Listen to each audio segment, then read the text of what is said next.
Hello, everyone, and welcome back. If you're just joining us, this is the Silent K, and we're playing Megamek with Gribbly on a rather large map. We're doing company versus company combined arms, 32,000 point battle value. We were joined earlier by Simon Landmine, who actually designed these maps, and we were, or at least I was, I can't speak for Gribbly necessarily, but very grateful to have him in the chat. We were discussing some lore and design philosophy of various mechs and things. And no further ado, we are in the indirect fire phase of round 6, I believe. And we are heavily contesting this objective in this building here, which I am trying to lay down a barrage of artillery to impede his progress, but he's moving faster than I anticipated, if you can tell from where he is relative to these markers.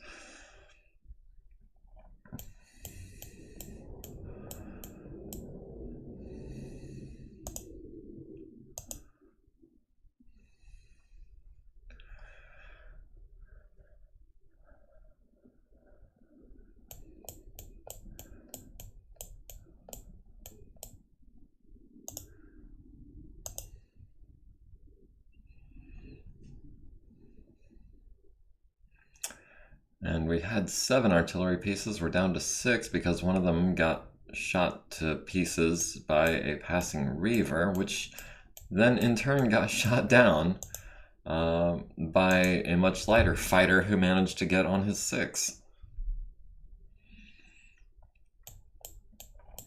Yeah, that was a bad time to roll badly on a piloting roll. Oh well. Well, I mean, I don't feel like the dice have been exactly in my favor this game either, but that is how they tend to be.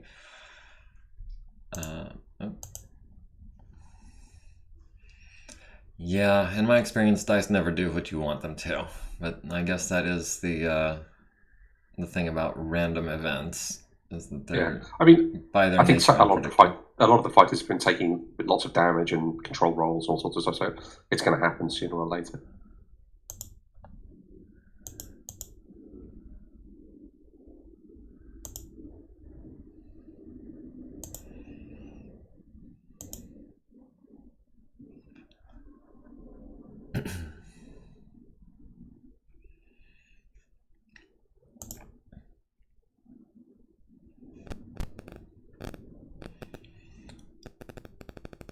Simon says redecorating landscapes is a fine ASF tradition.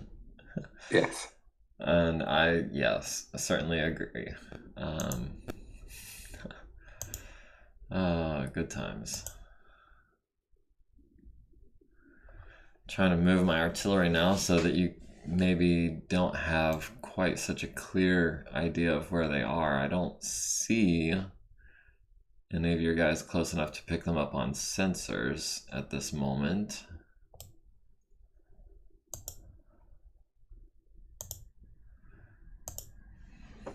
So maybe just trying to reposition them so that you can't shell them over the next couple of turns.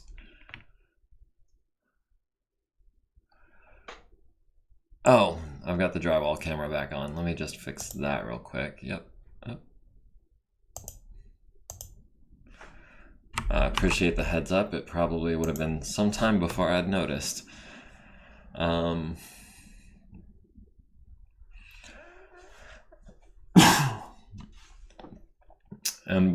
from the way you say that it's back on, I presume that you saw yesterday's episode.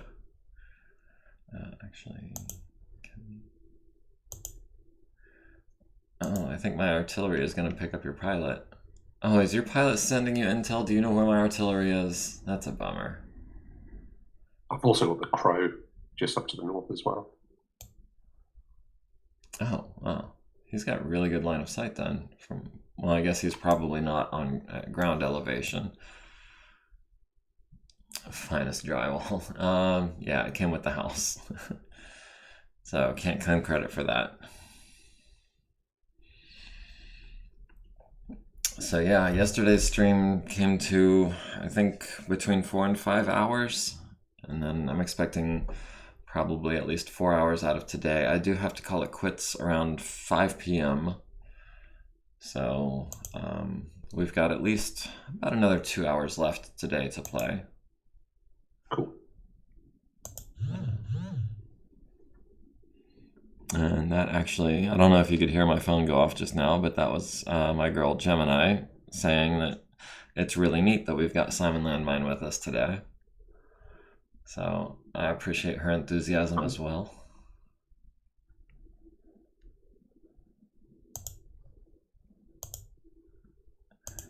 I feel like we've got a bit of a celebrity in our midst. I'm speechless still. Trying to think of the words. Varank says too many units, and well, we're working on that.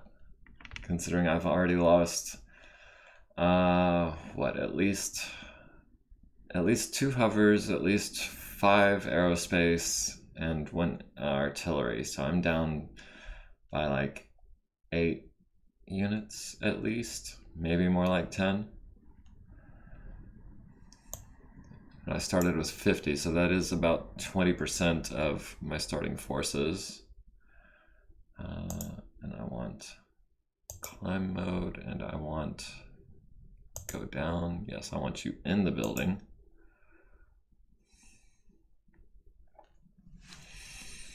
And being that it is now 5 o'clock somewhere, I've also cracked open my first beer of the day.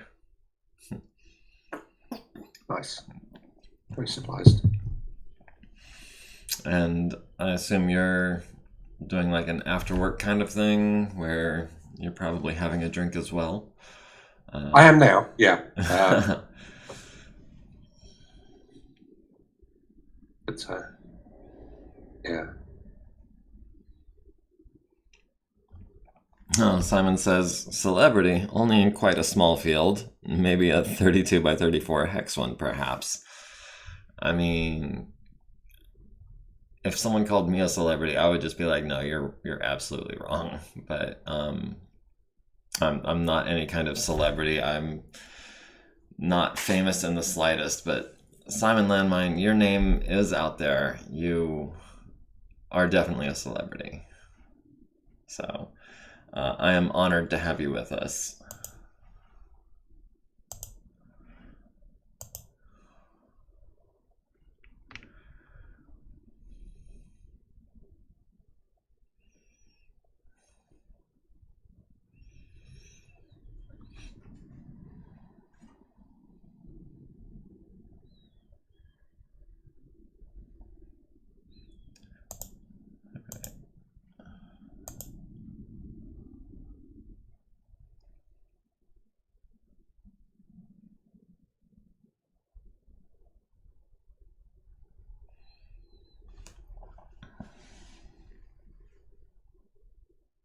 Silent K is a streamer. That makes you famous, right? I believe the traditional response at this point is, aw, shucks. I mean, I barely consider myself a streamer. I'm more of just a hobbyist who's sharing a hobby with some friends that I have made online. If that comes with some manner of fame, I have not reached that point yet. I do believe the most people I've ever had viewing my stream at one point to date is 9. So that's about as small time as it gets.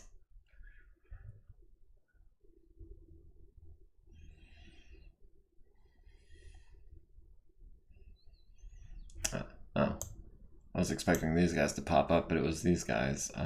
You, I think, are already, yeah, you're already in the building, so you're good where you're at. I think all of these guys are already in their buildings, so I can just click done for them. And these guys are probably going to move into this hex, where they can maybe eventually do some good in this battle over here or something. They're just kind of trooping along. Simon says, that's how it starts, man. That's how it starts. Yeah. I don't know. Eventually, I'm expecting maybe probably in a year or two of doing this diligently, I might reach a point where like I could maybe start monetizing things, but for now it really is just for the love of the game. And I'm fine with that. Because I do love this game. This has been my favorite, probably all-time favorite game, strategy or otherwise. Or at the very least, my favorite franchise, because once you start lumping in like MechWarrior and the other parts of the series, yeah, even like compared to XCOM or Halo or any of the other games that I have loved fervently in my life, this one definitely is top of the list.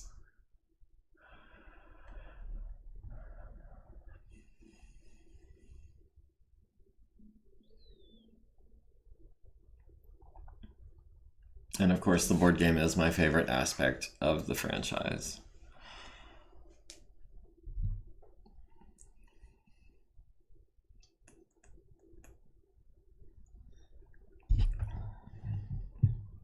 All streams have to start somewhere. That is true. Although, I feel like, I don't know. Gemini was streaming a more popular game. She was streaming Super Smash Brothers, which, is worldwide, millions and millions of people play that every day. And she had more followers after a week than I've had after, what are we, about 6 months now? 4, 5, 6 months, something like that. It is what it is. I knew that this was a niche hobby when I got into it.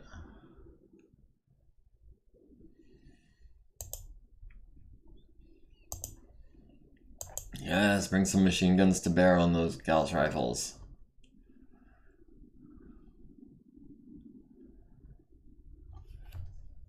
Yeah, and I mean, even people who've been streaming, MechWarrior Online or something like that for a long time, they still don't have that many viewers normally. Yeah, And no, I mean, Megamek itself is extremely. I mean, that's even a smaller subgroup. yeah, I definitely agree. And yeah, in the BattleTech community, 100 followers is kind of a big deal. I'm working on it, slowly but steadily. My numbers have been pretty much up. Maybe not very quickly, but they've been steadily going up. So progress is being made, and I'm happy about that. The more people in the community, the more people I can share my love of the game with, the happier I am. And then, actually, I was in Lark's Discord last night, and we were talking about Gundams in the campaign that he's running. And I kind of sparked some drama. I asked, what's a good Gundam to pick for your campaign? And the chat started moving so fast that I could barely keep up. I was trying to take notes, and I was falling behind. It was so heated. But I feel like that could happen in a BattleTech situation too, where you're like, "What's a good mech?" And just for everyone in the chat room, everyone would have a different opinion.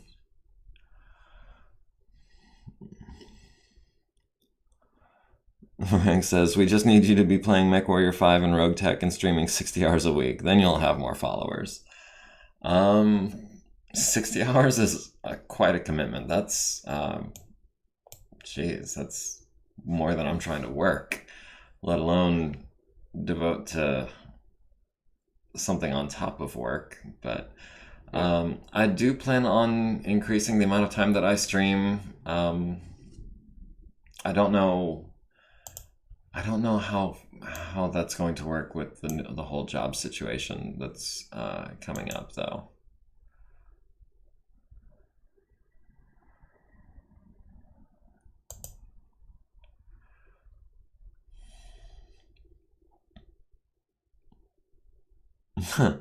Simon Landmine says, "What's a good mech? Moderator has put slow mode on this channel."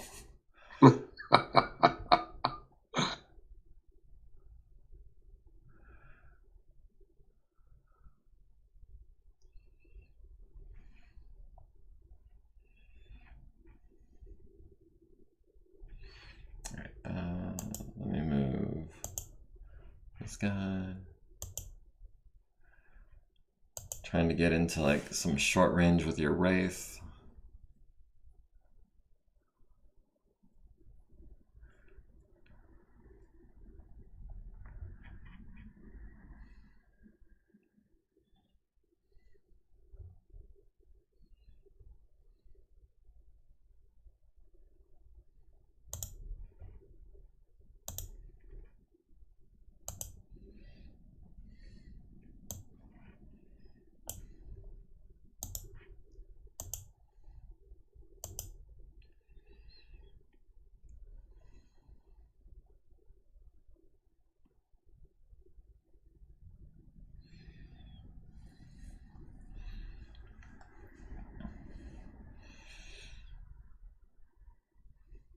Well, since we're on the subject, Simon, do you have a favorite mech? I know we were talking about the Bane slash Kraken earlier, but if you had a favorite, care to share it?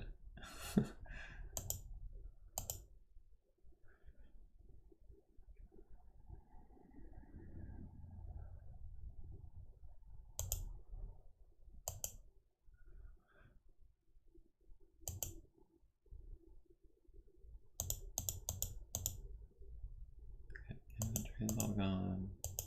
Artillery is all gone.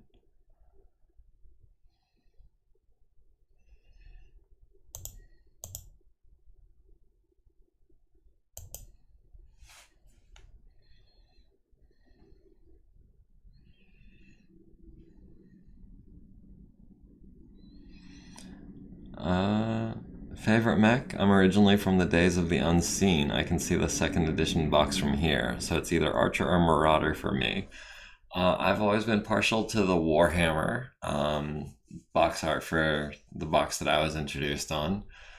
I believe it was originally known as the Tomahawk in a different world.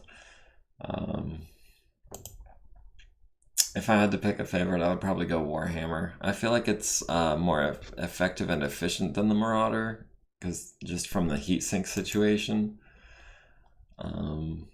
Not to say that the Marauder is not iconic and amazing. Varanx. It's iconic. It's kind of.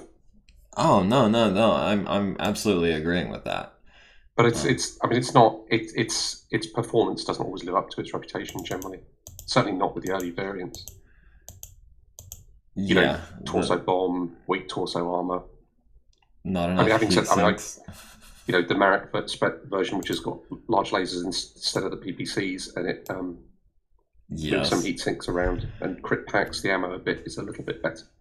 Which variant is it that replaces one of the PPCs for 2 extra heat sinks?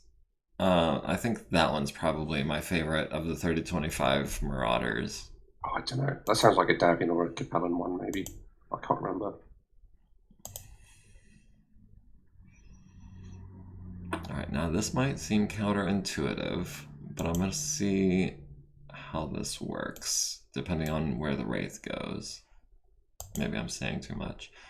But yeah, the barrage just backed up a bit. To where technically he should be out of sight from where you are now. Simon says he likes the Warhammer, but the legs always fall off for me. Yeah, it does have the weak leg armor. They all modify really well. Once you introduce double heat sinks, all of the old overheat mechs, the Archer, the Marauder, the Warhammer, the Rifleman, they all become exponentially better with double heat sinks. And that's my favorite part of the game, is putting double heat sinks on things.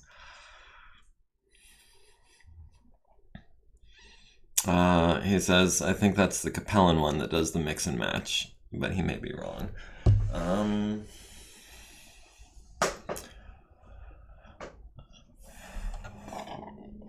Excuse me. That sounds about right. I'm thinking it's not the Davian, but again, I may be wrong as well.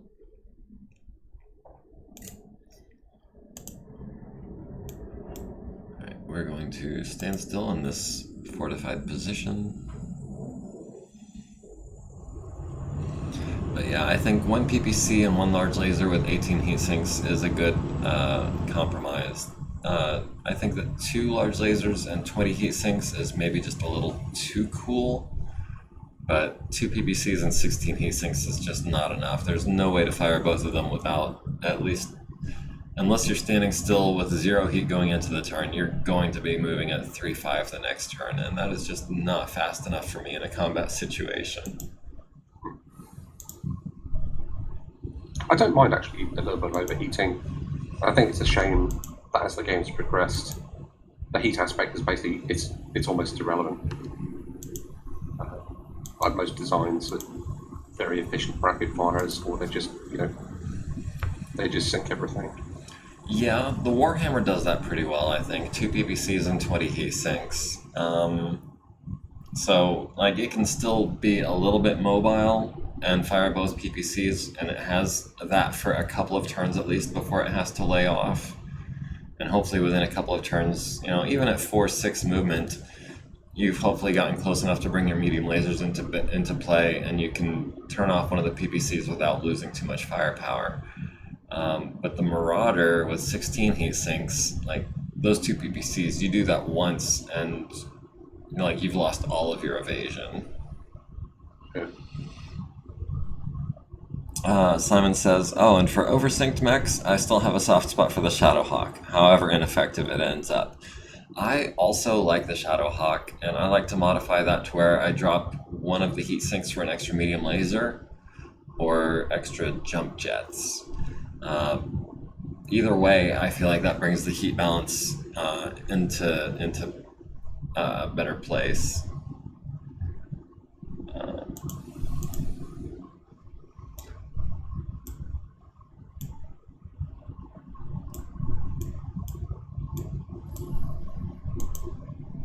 Yeah, I think my favourites are probably the Thunderbolt and Wolverine.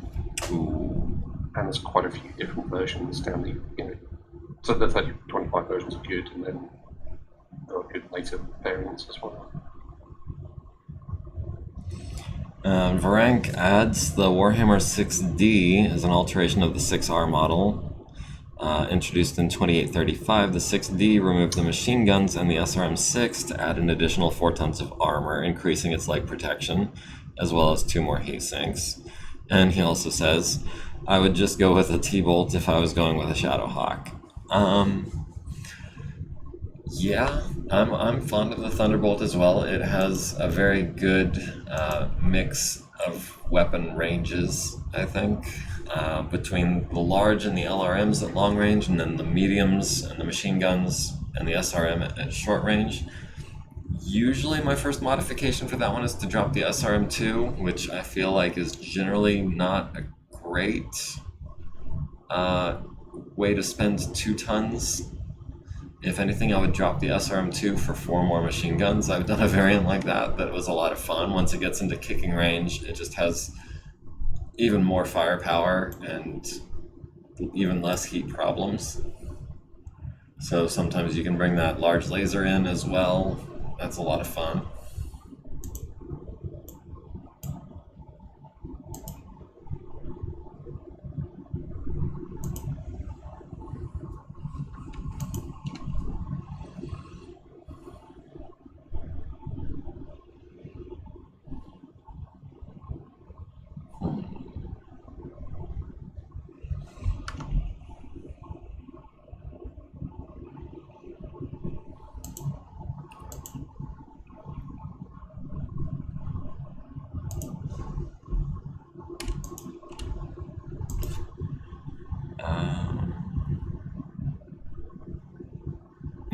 Simon says that Thunderbolt is one of the archetypal kitchen sink machines. It's good at everything. It's tough. It's not slow. I mean, for a heavy. I would say it and the Wolverine make a good pair. The Wolverine's a bit more mobile. They both have good firepower for their weight class. I'm, if anything, more fond of the Wolverine than the Shadowhawk on paper. But they're both good designs, and I love them both.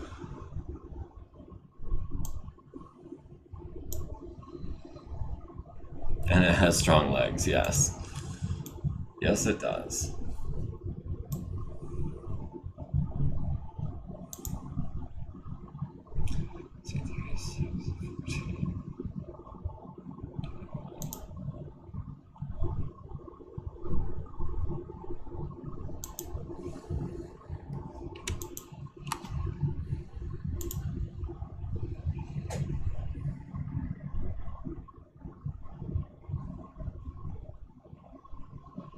Hoping to get a shot on those Achilleuses before they do too much damage to the crab.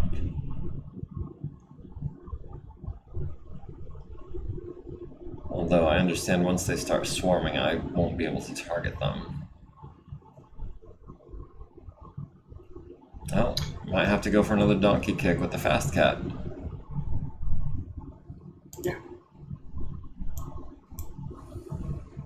Yeah, swarming is kind of risky.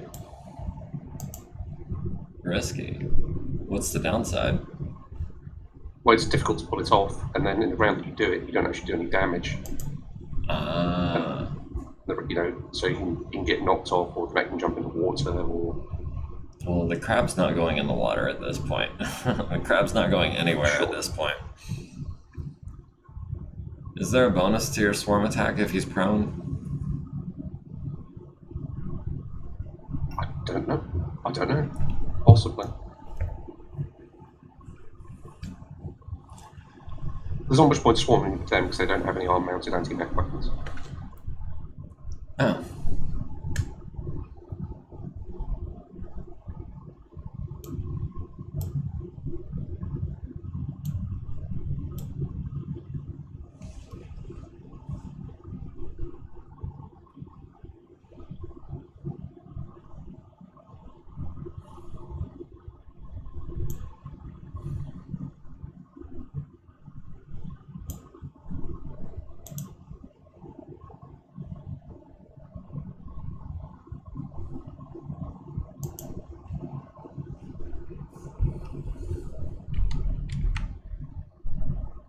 What's the problem here? Do I need to go up? I think I need to go up. No.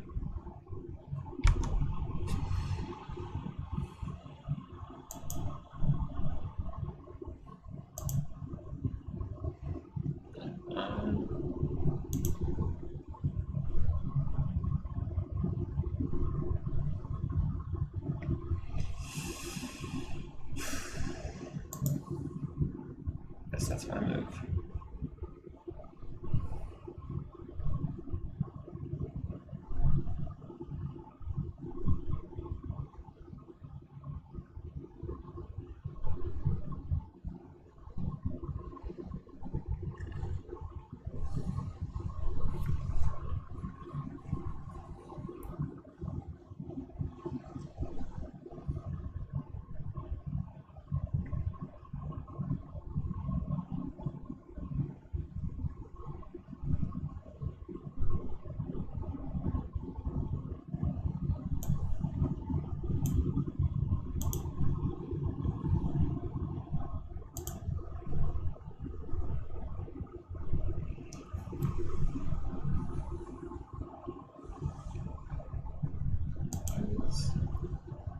Oh, dang it.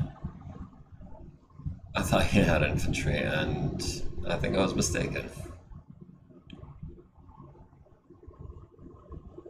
Oh, what, that Cobra? The one that just moved into your rear? Yeah.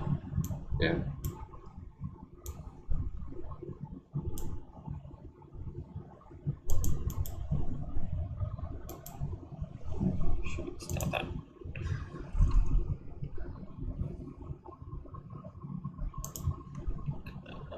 That's okay, we've still got machine guns on our side.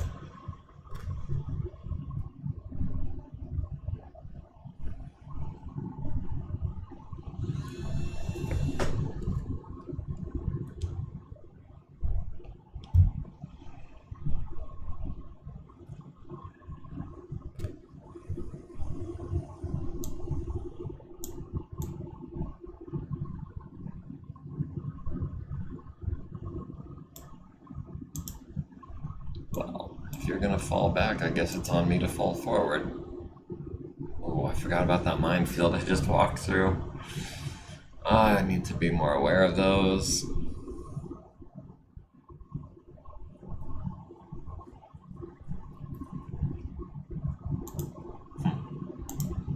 Speaking of Warhammer, this variant of mine, the Cudgel, is very much designed after the Warhammer. It's a little bit faster, a little bit lighter, but ER large lasers in the arms, medium pulses, medium lasers, small lasers. It actually had PPCs, but I downgraded them to fit in the C3 for this match. Okay.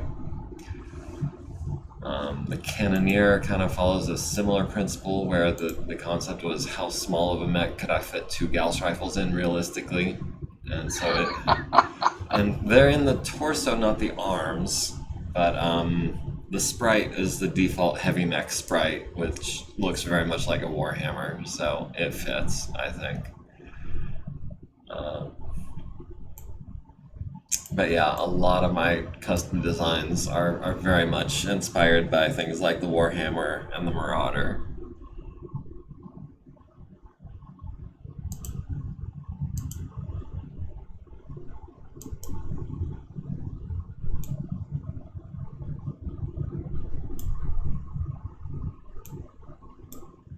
So this is depth 0. No, that's depth 1.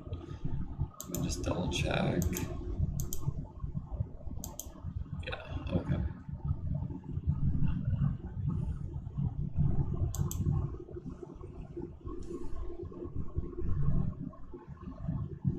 Is that what I want to do? I think it is. This is very much an anti-mech mech. Flashman is one of your favorite 2750 mechs. This is for rank. I just like it. I found one in Rogue Tech and was very excited. I also found one for sale in my current Megamek game. I recently salvaged one, but I don't think it was usable. I think I ended up having to scrap it for parts, which was a shame because yeah, it was heavily armed, heavily armored, very good mech in general. Yeah, I used a Flashman. First time I played the MechWarrior role-playing game, tabletop, my character, well, eventually got a Flashman and used that for a while. That's what, 3 larges and 4 mediums, I think. Something silly like that. It may have a flamer, like Excel Engine. Yeah. Yeah. Wasn't it one of the earliest designs to have an Excel engine, I want to say, according to the lore? I may be wrong. I don't take my word for anything lore related. Could be. I mean, certainly those were the first designs I think that came out that had them.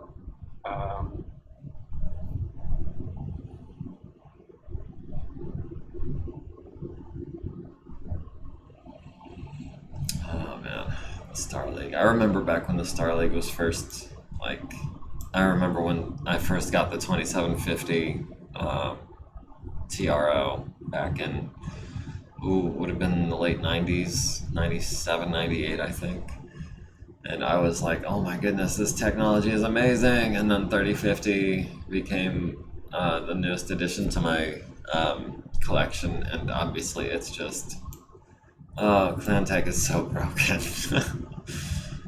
It really kind of is. Yeah, I think if you're playing battle value balance, it's not too bad.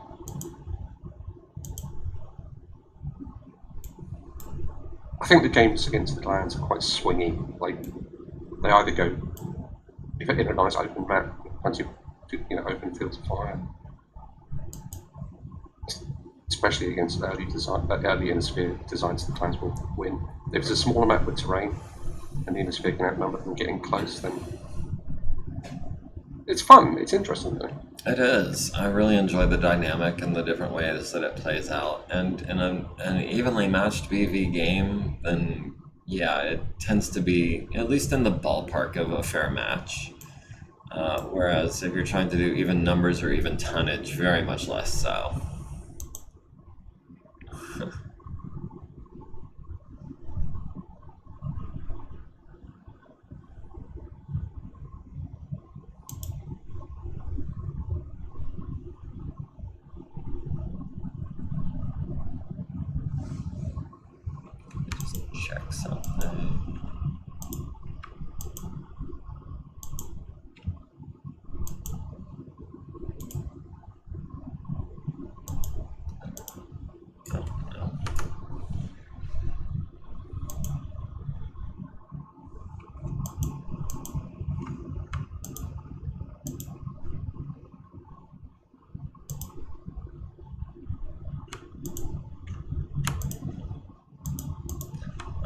do, you see there, okay, yeah, we can do something like that, I think. Flashman also has Rugged, which is decent in Megamek. Doesn't that have to do with the maintenance roles? I thought it was more maintenance than actual combat. Yeah, rugged. It increases, it multiplies the duration between maintenance periods. Yeah, so that's more of a Mech HQ thing than a Megamek thing, but yeah, I see what you're saying. Rugged can definitely help for those long engagements, especially if you don't have access to a transport bay. Maybe not quite as good, I would say, as easy to maintain. Easy to maintain is one of the best quirks ever for campaign play. Not gonna lie.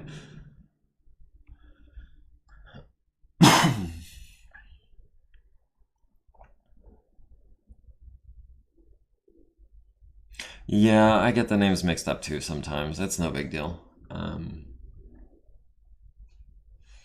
But yeah, for pretty much any kind of campaign play, I would be basically. I would be loath to play any kind of campaign with that much data processing without having Mech HQ take care of some of it for me. Not to say I haven't. Before Mech HQ was a thing, I did run a single player campaign against myself where I kept track of every piece that was salvaged, and that was, I don't know, I guess I had more patience for that kind of tedium when I was younger.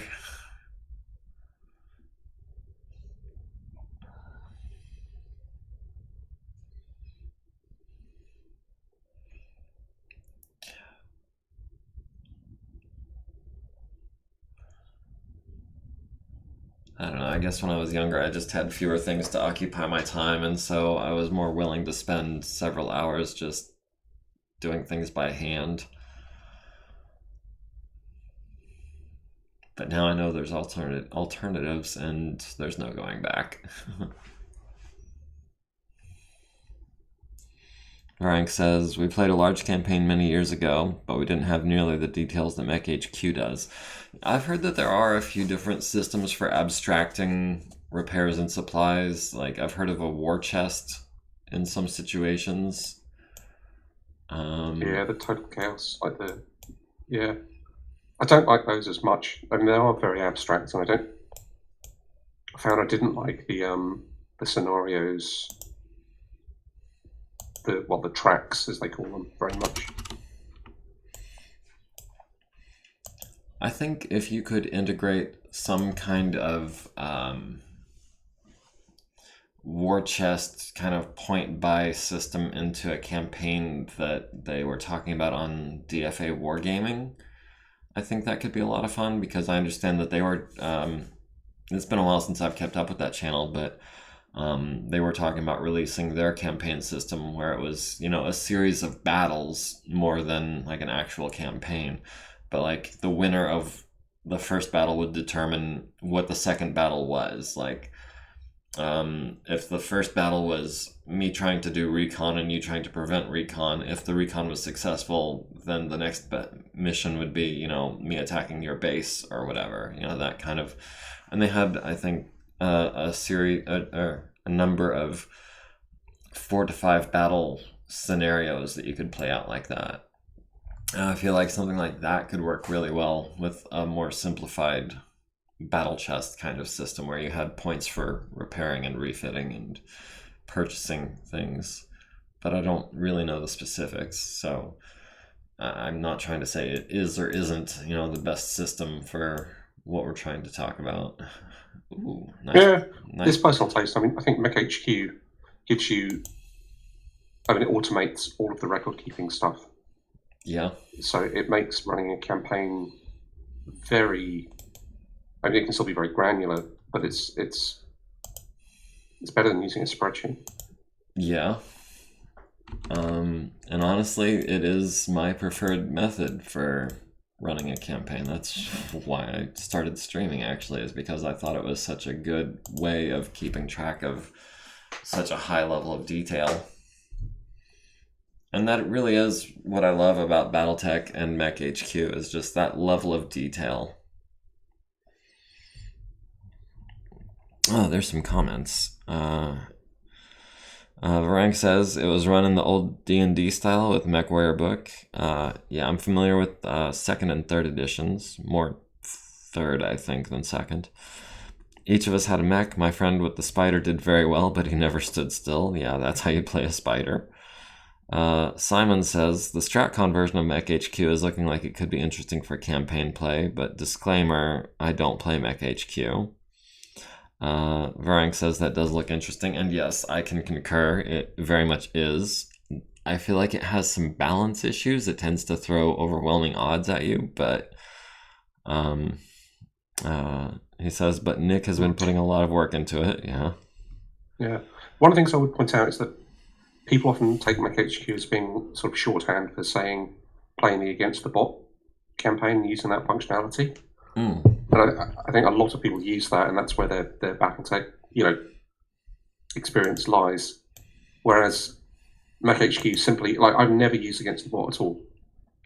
So I just literally use it to keep track of campaign stuff, and it's great for that. And then you can still, generate your own campaigns, your own scenarios, and everything independently of that. And I still think Megamek is it's the best tool. I mean, it's a fantastic tool for multiplayer BattleTech when you can't can't hop on a plane and fly 4,000 miles to play someone. So I tend to, mentally I don't treat Mech HQ as synonymous with against the bot so much as I think a lot of people do. Like I do. I'm definitely guilty of that. And Simon says Mech HQ isn't just ATB. Very good point, Gribbly. Varank has also said Mech HQ does sometimes feel like Spreadsheet Warrior. That is pretty great in my opinion. Well, some of us enjoy spreadsheets. That's all I'm saying. 2 more Karnovs had fled the battlefield, but otherwise all piloting skill checks have been made and succeeded at.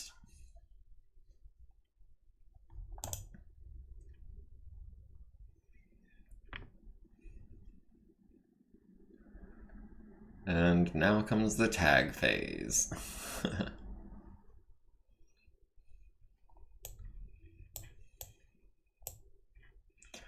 Now, I had noticed earlier,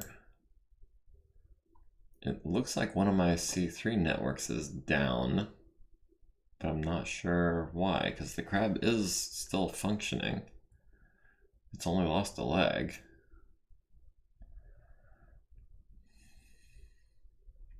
The C3's been down for 2 turns because I've been jamming it. Oh, yeah, of course. Well, that makes sense.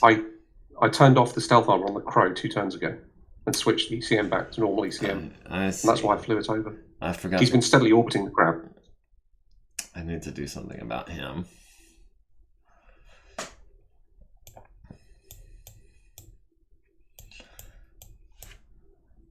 Yeah, my first indication wasn't the bubble of ECM around the Crow, it was the fact that my guys weren't connected by black lines anymore.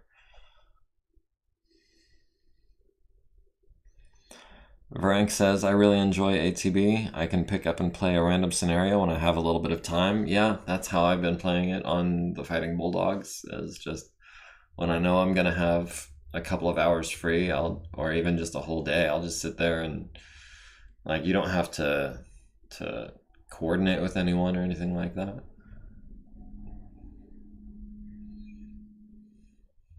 What does he need?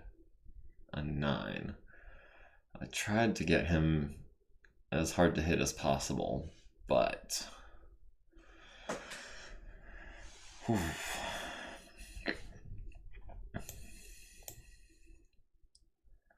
And one turn, 0, 1 turn, 0, 0. Okay, so some of that might do some good.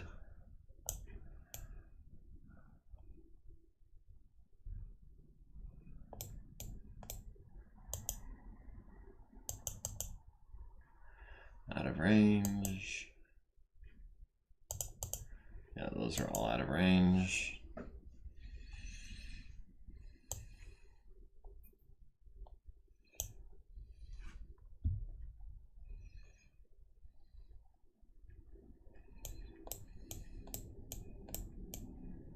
Oh, gone too far north.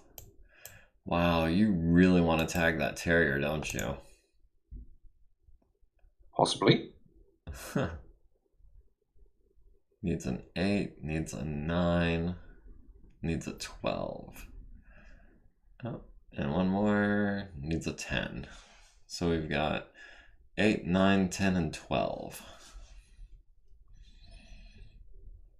Combined, I'd say that's pretty good odds. Individually, they're not so great. Tag always misses when you need it to, which is why I go a bit overboard with it. Well, I mean, no, you're absolutely right. I mean, a 10 up roll is basically a 1 in 6 chance, which is not likely. But if you stack, 4 or 5 of those, then it starts to get pretty likely. And the odds of doubling up are, just part of the price you pay for that. Yeah. And that's on a 2. Okay, so the crab is definitely getting tagged this turn.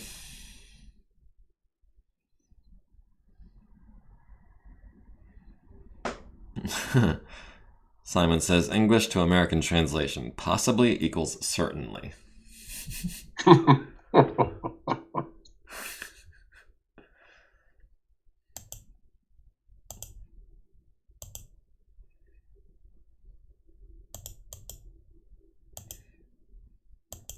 12, can't hit them.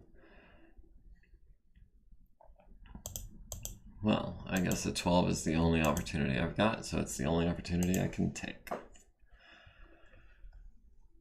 The other nice thing I like about playing with objectives is that without them, I can't imagine there'd often be a fight on this little peninsula by this lighthouse. Yeah. And honestly, like I said yesterday, I was expecting you to put your objective in the fort, and then I was going to put my objective on the far side of the bay, and I was going to use the sandbar to cross the bay and try to surprise attack you, but I thought that would have been interesting, but this is definitely turning out to be just as engaging, I feel like. Yeah.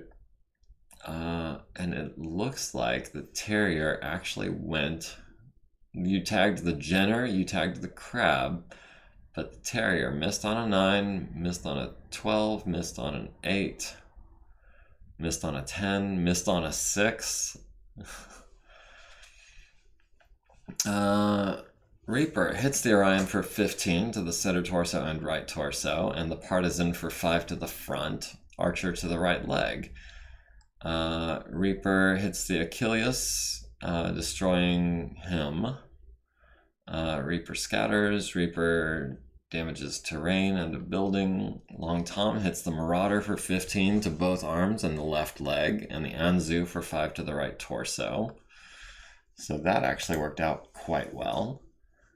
That's the best effect I've gotten from my artillery, I think, at the very least, for the duration of this match, possibly ever. Usually I do more damage to myself than the enemy with artillery. Or at least almost as much at a minimum.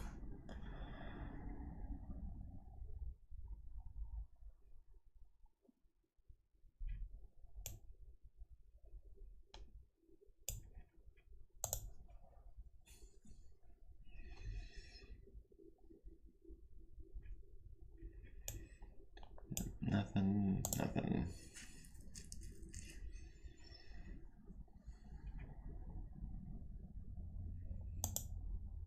That's an 11. That's a 14. Oh, that's an 8. And that's also a back shot.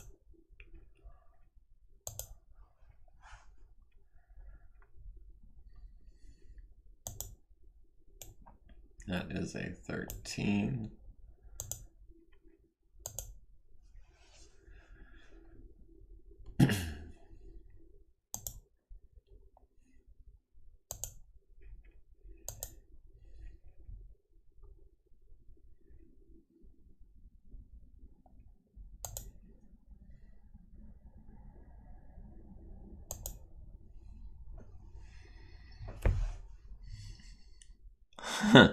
Frank said, I was just gonna say, you didn't hit your own troops. Success. And Simon says, my special skill is failing to check the arrival clock and standing in the fall-off shot on a pre-locked target hex. Yeah, I've done that more than once. I couldn't say how many times more than once, but definitely more than once.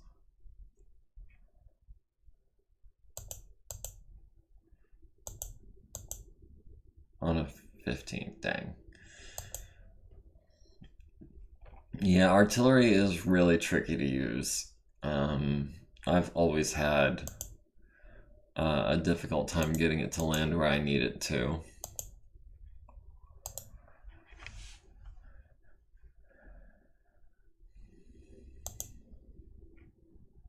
Thirteens, how? 4, 5, 6 for running. 7, 8, 9, 10, 11.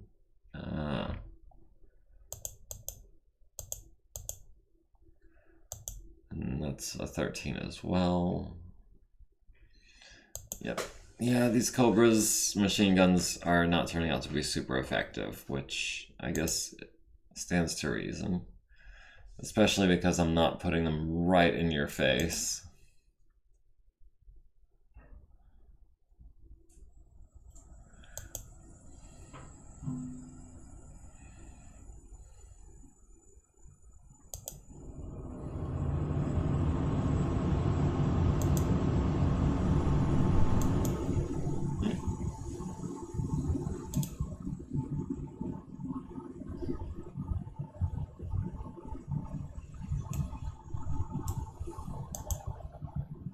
That's a 13. And it looks like nothing better.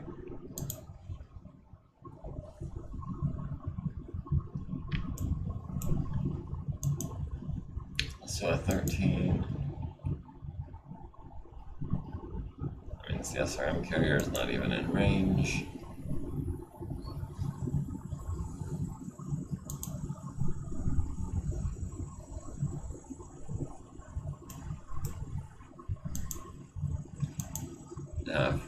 We've got 3 targets on 9s.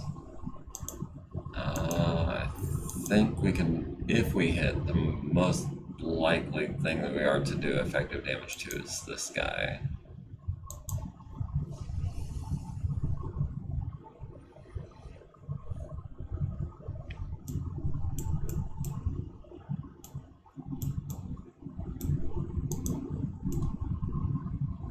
I thought I had a target for this guy picked out,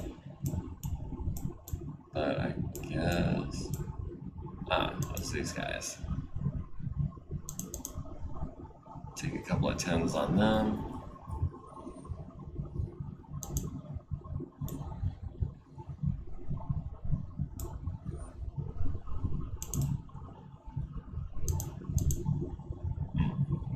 Maybe not all 3.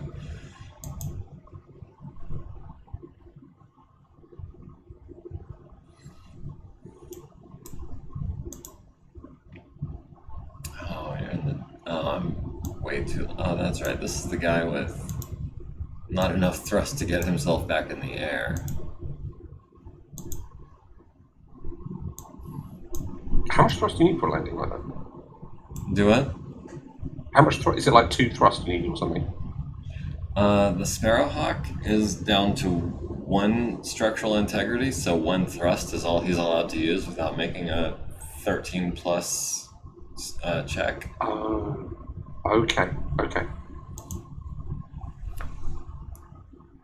And since I was trying to bring him around, I guess there wasn't any way to accelerate and go up, and also like maneuver. It's before you're at 5 or more than 8 hexes away.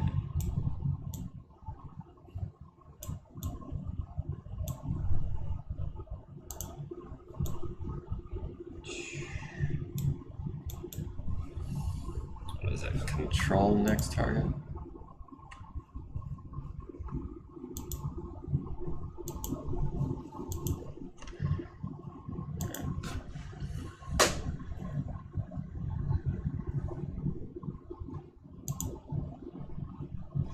It's 13s on those guys. 13 is there. 13, 12. Well, maybe we get lucky.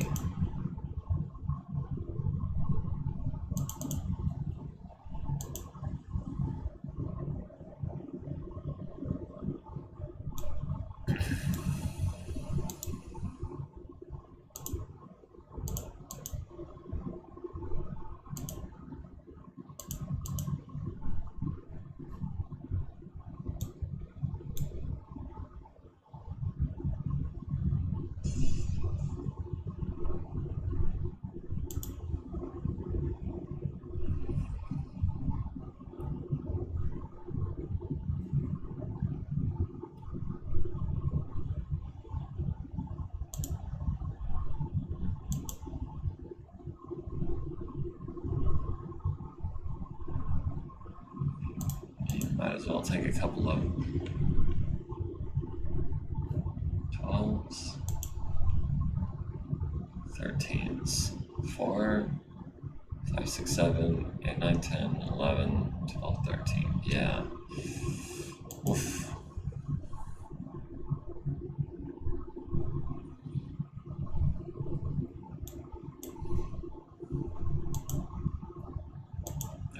Thirteen, 12. Might as well take 12.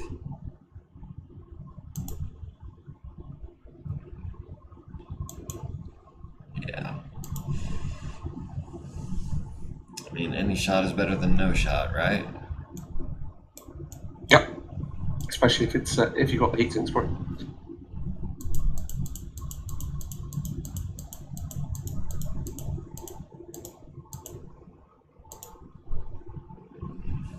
Oh, I want that mantis down.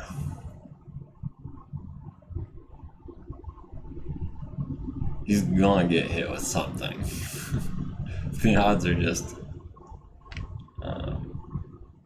Oh, is he the recipient of the LRM5 party? Yes, on 9s.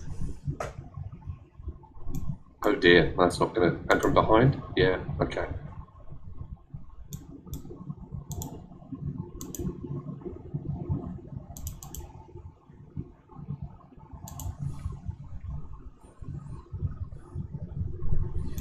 Now, normally I'd be like, LRM5's on a 9, that's not such a big deal. But when there's, 16 of them or whatever.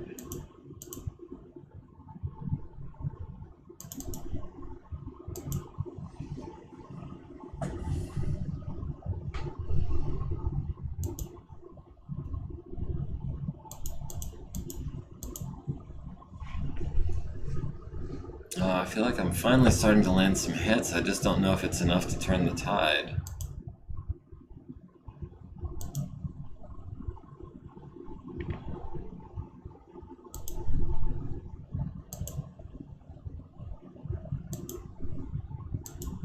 And we're barely into the fighting really yet, I think. I think the next sort of 3 or 4 turns are going to be... Maybe I have to wait until then to see what's happening.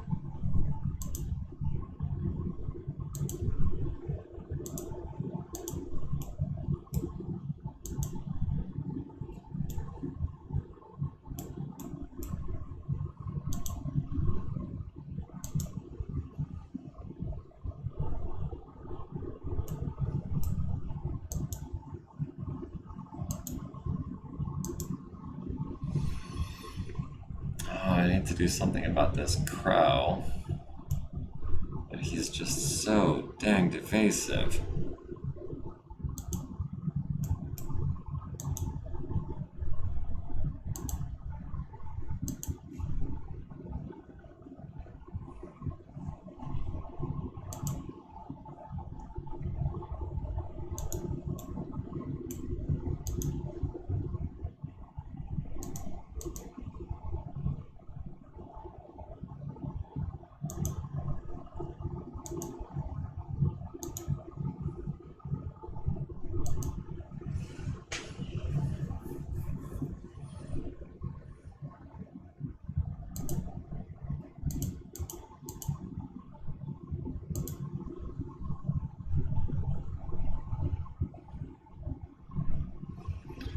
Alright, Mosquito, Trident, and Reaver all lose altitude from weapon attacks.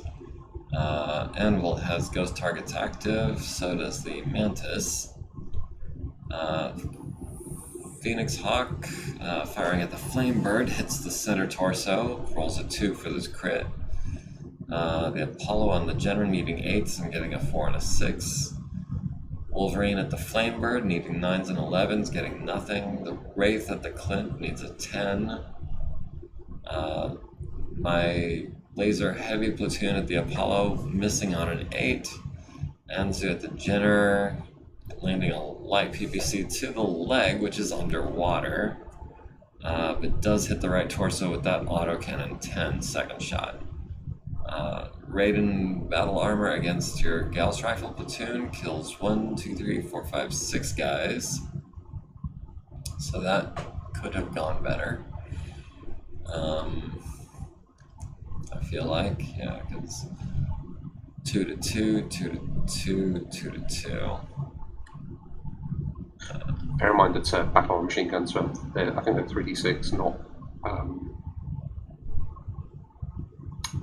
40. Oh no, sorry, they're 1d6, not 2d6. Well, still, I mean, I'm seeing a lot of 2s and 3s and only 1 6. And the 6 obviously gets cut in half by your armor. So for as many machine guns as I fired, I was hoping to kill more than 6 guys. But it is what it is. Thunderbolt at the Crab, missing on 9s. I'm gonna say it's because I'm behind cover and prone. Archer at the Crab, hitting with 12 LRMs to the left torso, knocking out the C3 computer with a through armor crit. So there goes the network for good. 5 to the center torso and 2 to the through armor crit on the left arm for no effect. Cobra at the Partisan, missing on a 9. Marauder at the Jenner, landing 3 pellets to the right torso. Right torso taking 2 of them, going internal, but not quite critting with a 7. Orion at the Terrier, hitting with 4 pellets from the LBX. Center torso and both arms.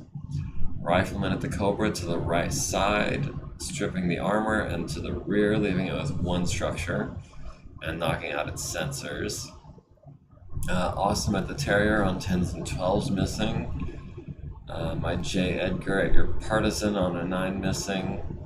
Your Partisan at my Cobra, hitting with 3 pellets to the right side, getting 2 crits on the machine gun and the stabilizer. Mosquito missing your battle armor on 10s. My Trident missing your Crow on 11s. Your Partisan on my J. Edgar, hitting with a light Gauss to the front for 8 points, and then 8 pellets looks like, immobilizing it and scattering damage all over. Your Hawk Moth at my Cobra, landing 6 pellets, just damaging the rotor, down to 0 armor. The other one missing. Mantis at the Clint, hitting for 3 damage to the right arm. Gauss Rifle Platoon at my Flamebird, needing a 12, needing a 12, needing a 12, not getting any of them. And then your Gauss Rifle Platoon returning fire at my Raiden Battle Armor, hitting for 9 damage. Trooper number 3 is down to 5 armor, but otherwise holding strong. Missing the Jenner with the other Gauss Rifle Platoons. Fast Cat at the Marauder, landing a glancing blow with the ER large laser, 4 damage to the left arm, leaving 15 armor. Achilles on the Terrier, hitting for 1 damage to the left torso. Flamebird knocking out your APC with a large laser to the right side. Almost lighting a couple fires there. Clint on your Wolverine, needing 12s. Reaver on the Clint, hitting with, looks like 6 SRMs to the right torso, right leg, and right arm, knocking out that autocannon, which was already knocked out, and the shoulder, which I wasn't planning on punching with him anyways, I don't think. Your Cheetah at my Thrush, hitting it in the aft with a small laser, left wing with a medium pulse, both medium pulses, critting out medium pulse laser 3 times because it only had one medium pulse laser in that wing. My Sprinter, your Phoenix Hawk missing, barrage at the Mantis, hitting the left side for 3, hitting the rear for 3, hitting the rotor for 1, but otherwise not doing a whole lot. Oh. I mean, 3 out of 3, 6, 9, 12, 15. I mean, 3 out of 16 is a little bit less than the odds dictated should have occurred. I should have gotten 4 if I had gotten an average roll. So, I mean, I'm not mad because it's pretty close, but I was hoping for more. Yeah. The Cannoneer and the Cudgel also missing the Mantis. Jenner on the Rifleman hitting the left leg for 5, hitting the left torso crit for an engine hit with a medium laser. The Crab at the Achilles missing. Tigers at the Rifleman missing on 7s. I was hoping at least one of those would hit. Terrier at the Marauder hitting for 4 to the left arm. That's the one that just got hit too, wasn't it? So that Marauder just took 2 large lasers to the left arm. He still has 11 armor remaining. Yeah. And no one needs to make any piloting checks because no one who wasn't prone took 20 damage. Excuse me. Actually, I don't think even the Crab took 20 damage. Yeah, we will go for the donkey kick on a 14. No, that's... Even if we only need to make a roll on a 3 up for the piloting check, that's not worth it.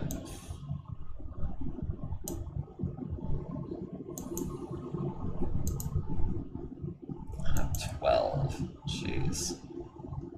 That's really also not worth it.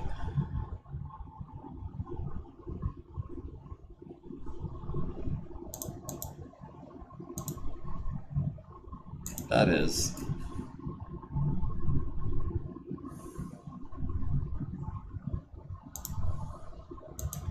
And on a 9, the Terrier. No, I didn't think it would let me do that. You're a 4-5. They have...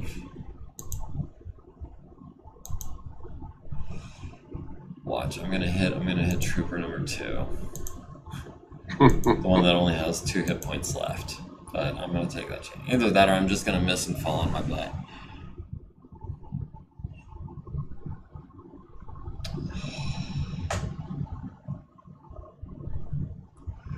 Yep. Okay, I knew I was gonna miss.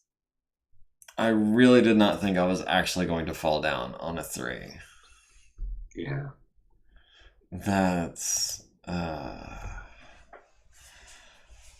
I'm gonna grab a beer real quick. It'll just be 2 seconds. Okay.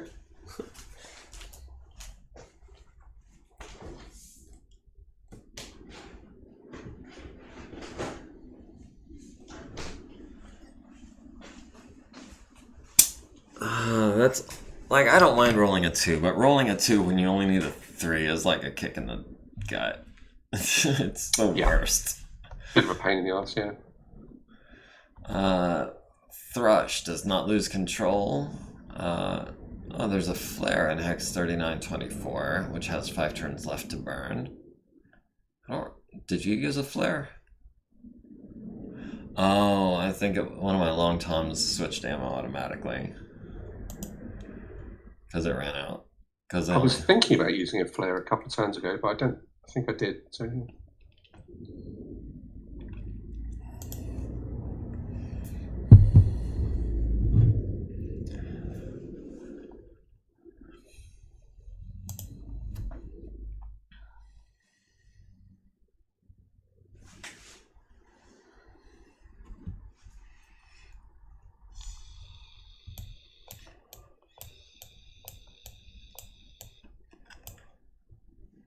Oh, wow. That flare graphic is something else. Yeah, I've never seen that flare before. It's kind of hard to tell which hex it's centered on. Where is it? 3924, where your Apollo is. But it's like, it looks like the center of it is on the line between two hexes. Ah, right. Yeah. Now just imagine if that had been an actual artillery shell. Yeah.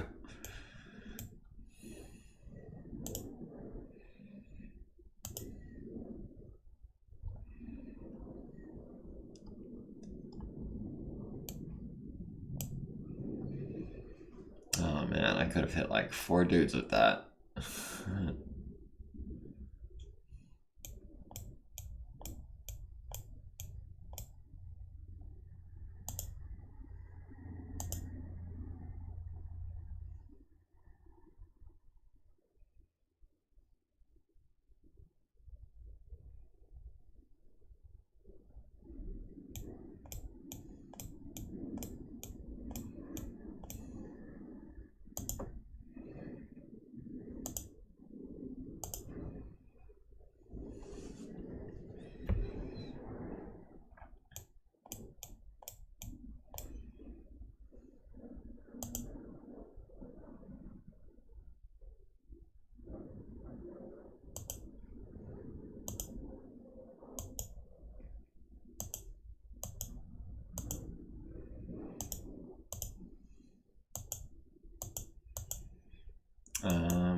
And for some reason, one of my thumpers is unable to fire.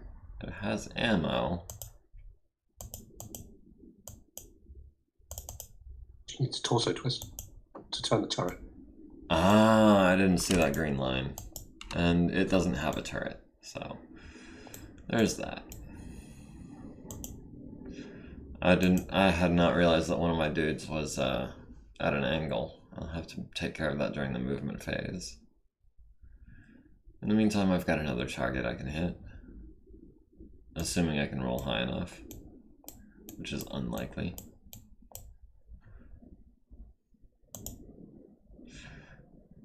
I'm not even gonna ask how you knew. Overrank says, trying to drink your bad die rolls away. I think this battle might be over quick if you keep rolling like that.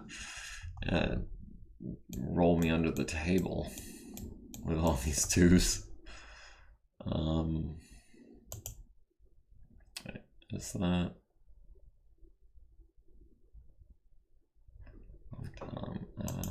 who's using flares? Is it you? No, I guess it was you. Well, we'll just put that there.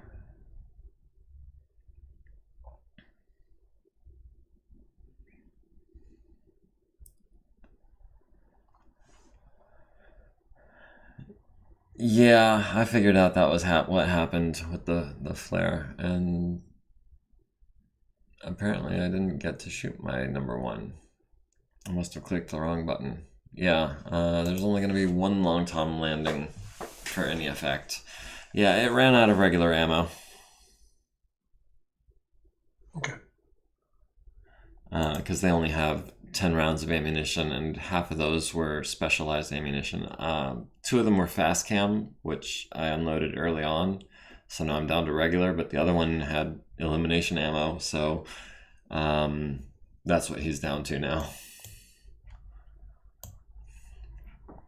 On the plus side, you know, at least I'll be able to see your guys from further away now with the flare. Yes, yeah, that's cool.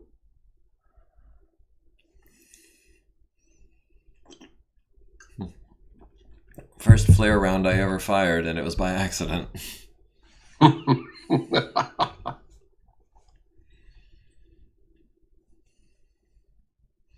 can just imagine the sergeant yelling at the corporals, being like, "What were you idiots thinking, loading the wrong ammo? But sir, we were out of everything else." Well, then keep firing.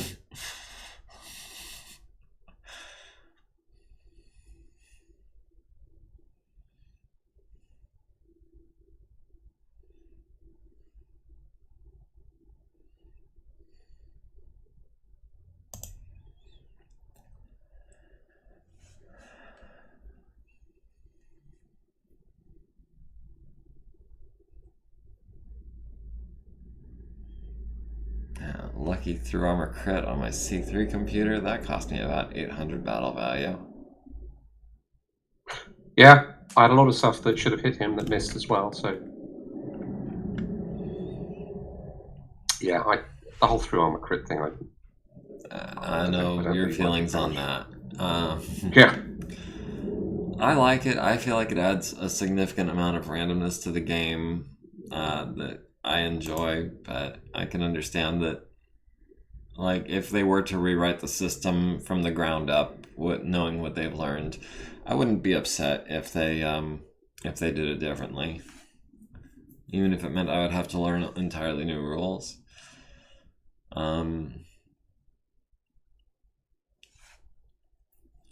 Could be fun, yeah. Is it time for someone to create a new giant mech game?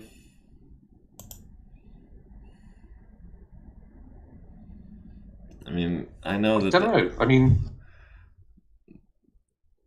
for better or for worse, the customer base for BattleTech has been very sticky. It's kind of,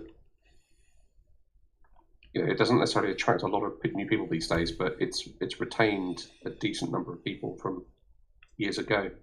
Yeah. And other games that have come out, like I remember when Heavy Gear came out, I quite liked that, and I liked the rules system. It was kind of interesting, and but it just kind of mostly disappeared. I mean, people didn't really play it. Yeah, about a year or so ago, I saw a Kickstarter for someone creating a game called Valkyrie something. I mean, it wasn't obviously called Valkyrie something, but it had Valkyrie in the name as well as another word that I can't recall. But like, it didn't seem like it was gaining much traction, and it was being advertised in a BattleTech group. So yeah, there were loads of them, like every few years. I remember, was it Cav was one that came out that looked like it might have been popular, it might not have been, or whatever, and that disappeared as far as I know.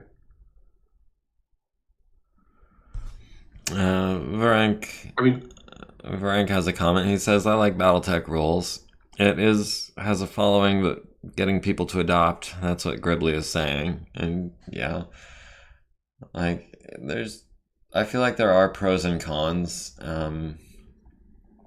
It's not a perfect system, I would say, but it is my favorite system. I would say that. Sure. I mean, from an objective point of view, the system is not very good, I would say. But I feel I can freely say that. But it also, it's kind of a clumsy system. It's grown also organically, adding special case rules on over the past 40 years. But it's familiar. The rules fundamentally haven't really changed that much. So someone, you're using designs from the mid-90s, and you're using them, and they're pretty much fine.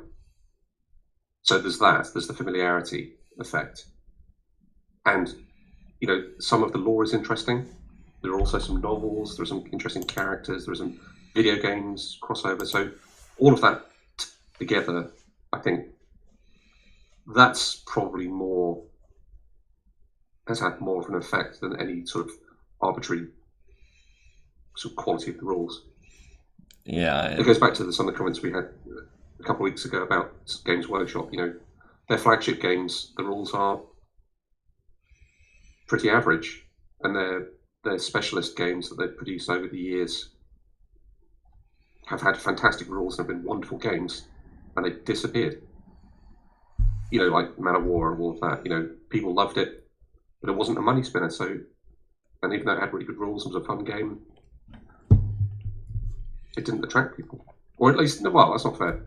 Some of them did attract people, and people still play Blood Bowl and all the rest of it, but it certainly doesn't have the same cachet as the flagship ones. Yeah, I think probably the most important aspect of any gaming system is the momentum that it's able to build up. And Games Workshop's 40K has the momentum. I feel like they're starting to lose it here recently, but they have an established player base that is continuing to spend money on it, and BattleTech is maybe a little less fast moving in that momentum kind of view, perspective that I'm talking about. Yeah, and then a couple of years ago, there was when HBS BattleTech came out, and MechWarrior 5 was being talked about, and then that came out, and then sort of maintaining the momentum of that would have been good, except like with the new releases for BattleTech from Catalyst, they had a lot of shipping. I think they had some shipping problems, and obviously with COVID, it delayed their schedule for releases. Yeah. So that was a bit of a speed bump. By the way, if they could have got some of those products out quickly enough to enough people, Yeah, they could have built up more momentum with the Kickstarter, I think, if they hadn't run into those unavoidable issues. Frank raises an interesting point. He says, I think if BattleTech team made new rules, they would have something of a following. Look at D&D. They went through significant rule changes. But I think D&D has such a huge player base that they have enough momentum that they can do a pivot and still retain enough of their player base. And also, they haven't completely done away with all of the old rules. There is still some support. Like, it's very recognizable. It's still they've stuck the formula, and D&D retains fans despite changing the rules. Yeah, well, I mean, I was in the last D&D campaign that I was in was a 3.5 campaign, and that was after 5th edition had come out, and we were, still spending money on 3.5 books to play a 3.5 campaign, even though it wasn't the newest system. And yeah, also, no, I love that. I love that edition. Yeah. It just 5th edition is good though. I think it's definitely 5th edition is a good edition. I didn't actually dislike 4th edition. I know it's a bit of a meme. People like to rag on it for no particular reason because I doubt a lot of people actually played it. But I think 5th edition is pretty strong. I think it's being reasonably well supported. I mean, not to the maybe well. I think the rules bloat and the supplement bloat for 3rd edition might have been more to its detriment, possibly. Yeah, Simon adds, the core rules have stayed pretty much the same, and he says 4th edition lost players who just kept playing 3rd edition until 5th came out. But yeah, there's been, I think a big part of it is just having the name recognition, and I think that D&D has enough name recognition that they can really do what they want and still have players. Whereas, like, BattleTech being more of a niche game that has a smaller audience has to be a bit more careful about changing things too drastically, or they'll drive away the players that they have and stop being viable as a business. Yep. And I feel like Games Workshop was kind of... Sorry? Yeah, I think BattleTech has had enough time to have gone from the 2nd edition, which is, I mean, fun, but like Battle Droids, that wasn't really around for much. Then 2nd edition, which is pretty much what we were playing. They could have probably had one overhaul, and they could have done it 10, 15, 20 years ago, and we'd be talking about something different. But at this point, it's more of just being a custodian and providing the existing fans with enough stuff to be happy with.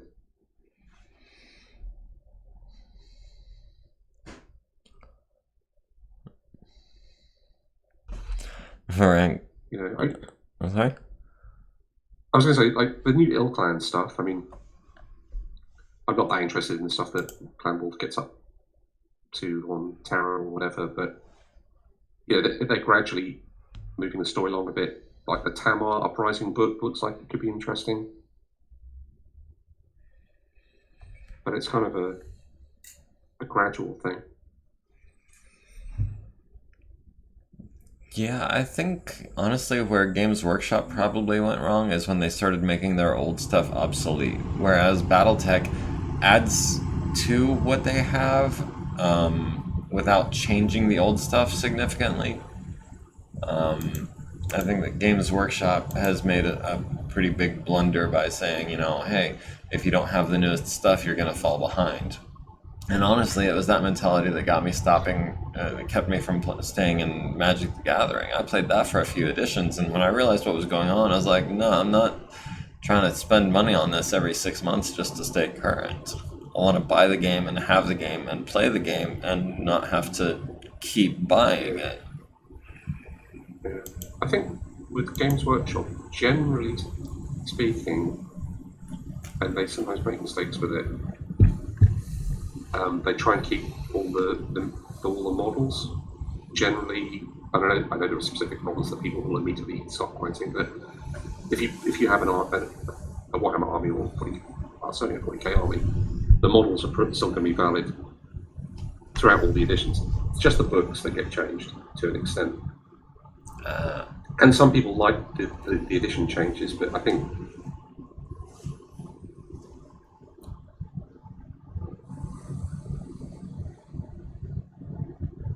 and also the Black Library stuff, like the really strong regular focus on, I think, reasonably popular novels helps it a lot.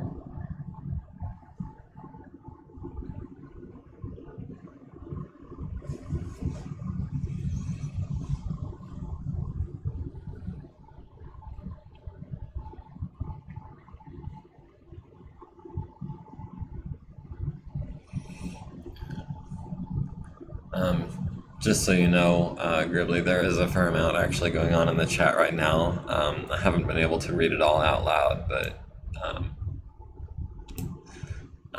if you get a chance, you might want to pull it up and see what's going on there. Yeah, what sort of thing?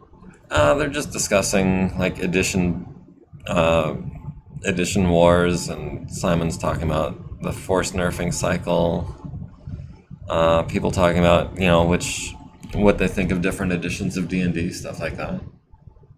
Nothing, I think crucial, but yeah, the edition, the D&D edition war stuff can get a little bit heated sometimes, but it's generally, I mean, let's face it, I played shit tons of all of the editions, and generally speaking, I've always thought the D&D rules were moderately bad, but I played them and I enjoyed them anyway. And I think most role-playing game systems and rules are not. They're all problematic all the time. But that's not necessarily why you play them. As long as they work, as long as you can resolve simple things, and you can play the game, then it's fine. It's totally fine.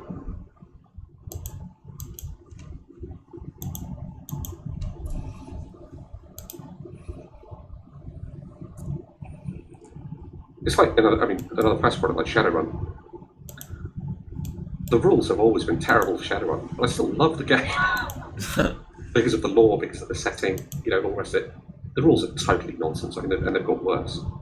And it's fine. I never had any, because I never built up any affection for them. It doesn't upset me or bother me or whatever. It's like, oh, whatever. I still play the game.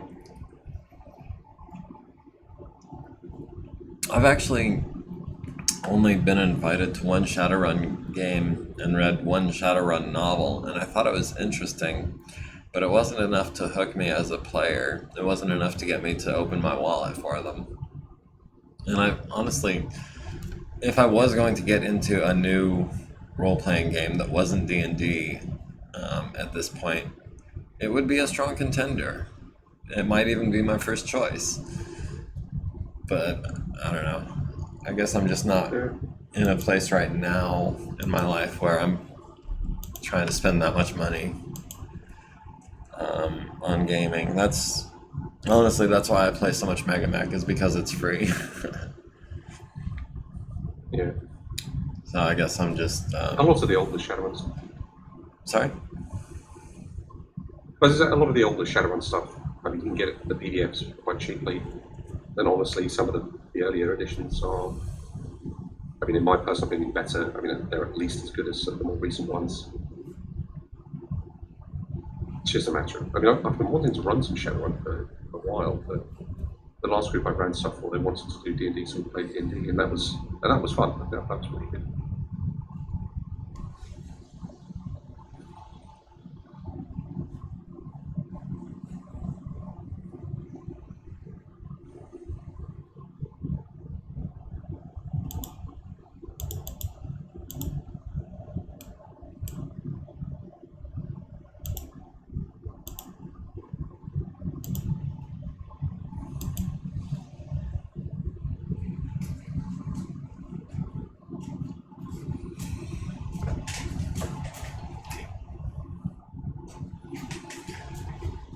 I'm gonna try to take out this mantis with some small arms fire. Otherwise, it's just gonna wreck all of my artillery.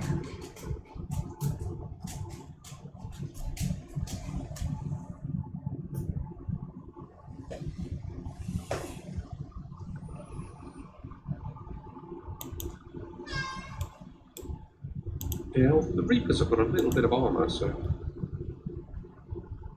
they're not too bad.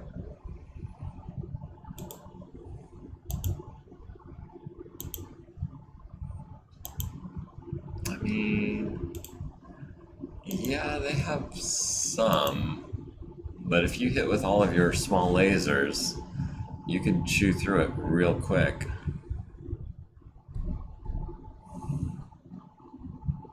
Granted, there are 4 of them, but they're only mounting 1 small laser apiece, and you're getting all kinds of movement mod bonuses.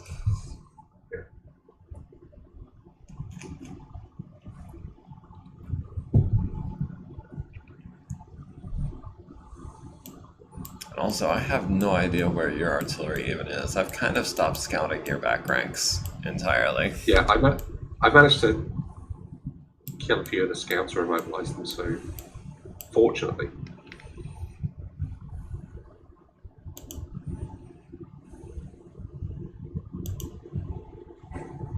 And they're reasonably well hidden.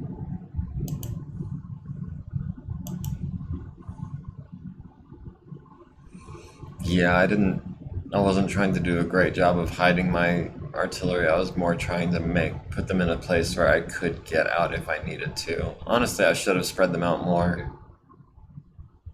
But I was being lazy, I guess. Oh, Simon says he's gonna have to drop out now. Thanks for the stream. Good luck to both of you. Well, I appreciate it. Thanks for joining us. It's been great pleasure and an honor to have you. Yep, catch you later.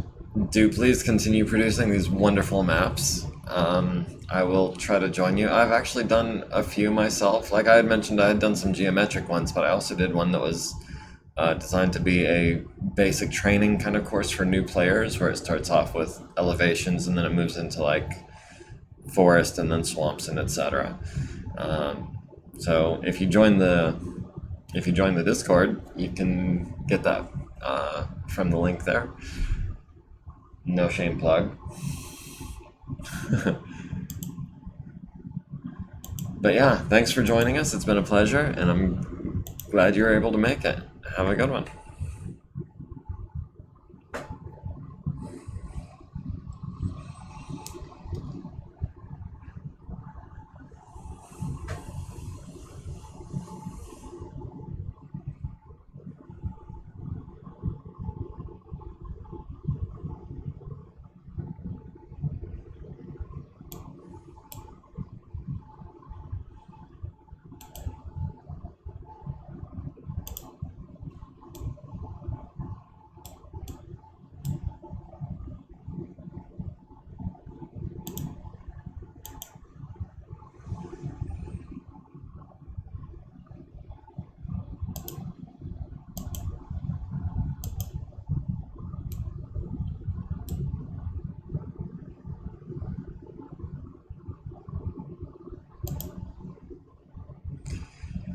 Ooh, can I make that roll?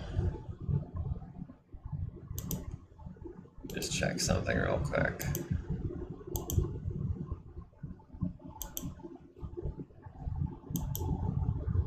Yeah, it's not worth trying to make that roll. Not right now, anyways.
dropped some foot platoons by zipline. Had to make a check for it. Cool. That was a 7-up check to drop those foot platoons there. For some reason, it's not letting that VTOL... Oh, because the rotor is damaged, I bet. He's limited to his cruising speed. Right. Although, I mean, if you drop infantry, that'll end up moving anyway. Yeah, but I wouldn't have dropped them there if I'd been able to make my full movement. I would have made my full move and then dropped them, but I was only able to move 3 hexes, period, one way or the other. Oh, wow, okay. Well, I mean, 5 movement points, but I spent 2 of them turning. Right, okay.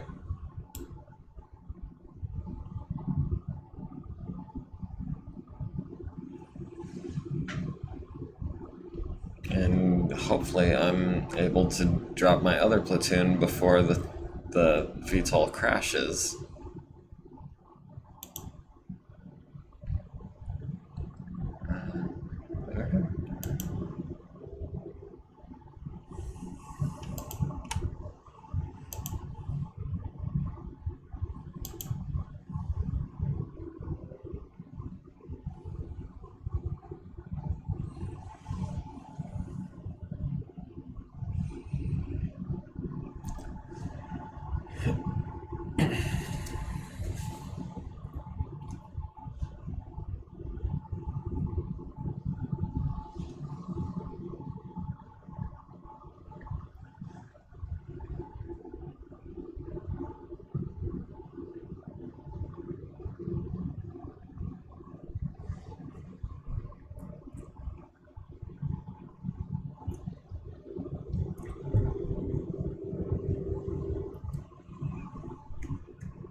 Alright, I'm gonna step away for just 1 second.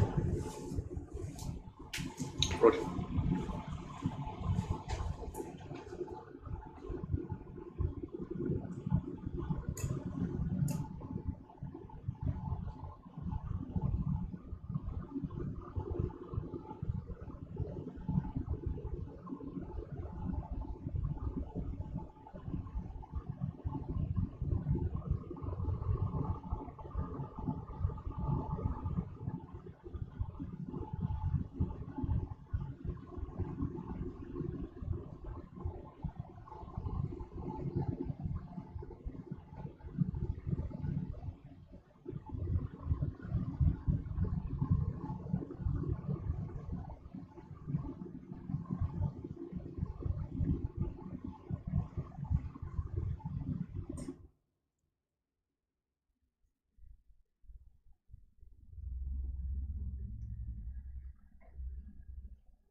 Okay.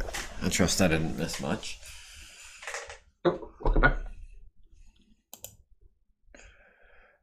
Might as well move these immobile units next.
And thus we enter the silent phase of the game. I imagine we're both thinking about as hard as we can for this part. I'm just wondering, yeah, I mean, the movement isn't too controversial. It's just wondering about the firing phase, and then, yeah.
not what I meant to do. I'm glad there's a pop-up for that.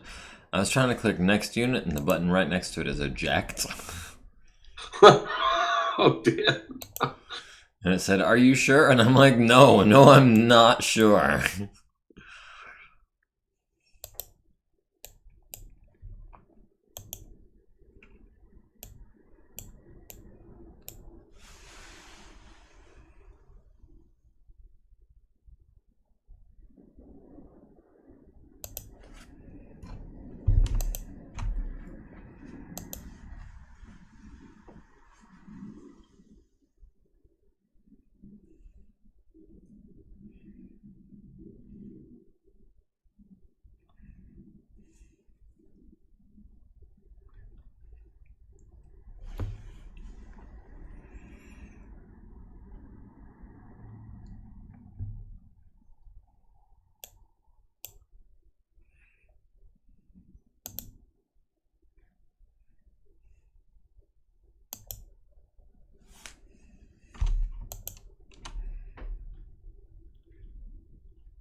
Oh, that's interesting. I didn't realize the snub-nosed PPC had no minimum range. Very much a close-range weapon. Yeah, it's a brawly weapon. It's an interesting idea.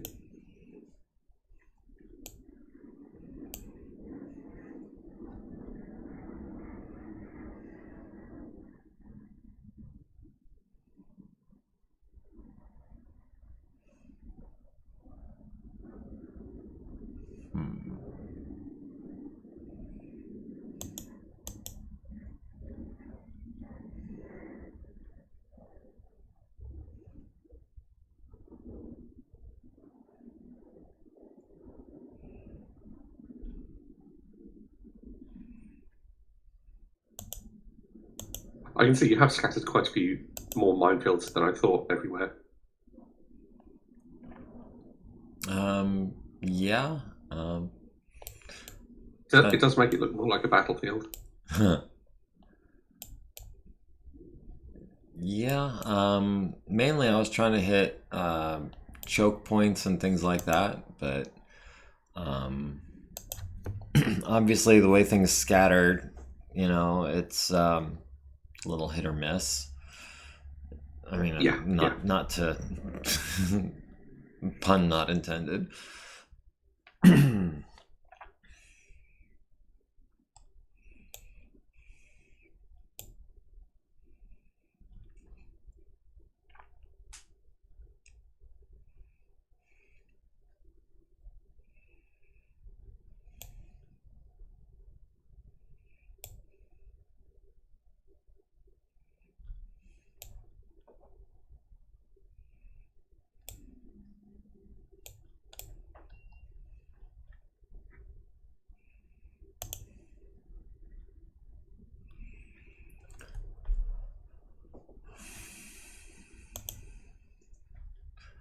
Now the Terrier, who was originally designed to be a light mech hunter, is kind of in a bad spot because you have no light mechs for me to go hunting.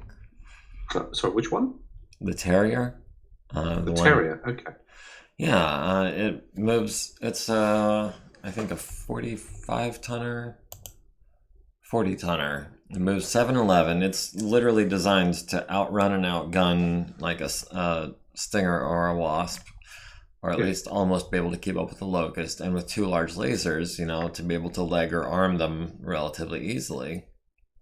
But it's less effective against, an Orion or an Archer.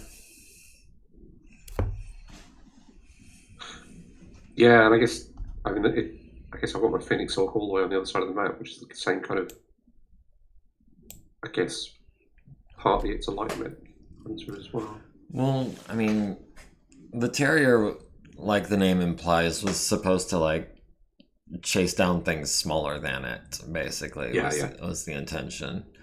And there isn't anything smaller than it. And it looks like my Foxtrot is the last guy to go. It's a shame, really, because I actually quite like some of the older bug mechs and stuff, but they're just, if you start using light vehicles and holders and VTOLs, I guess they kind of supersede them a bit. Yeah, I would say so.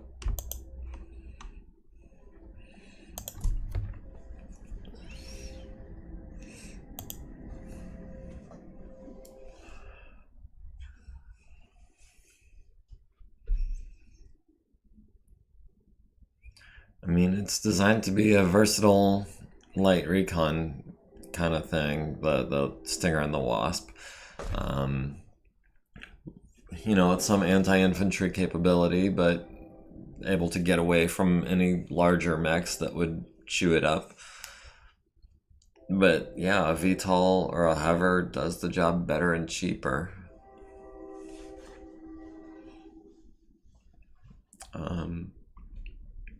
Except, I guess, under very specific conditions.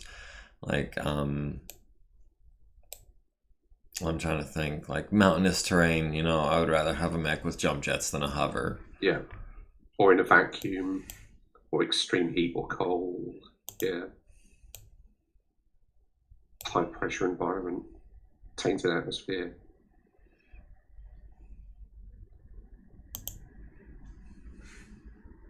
High winds. Yeah.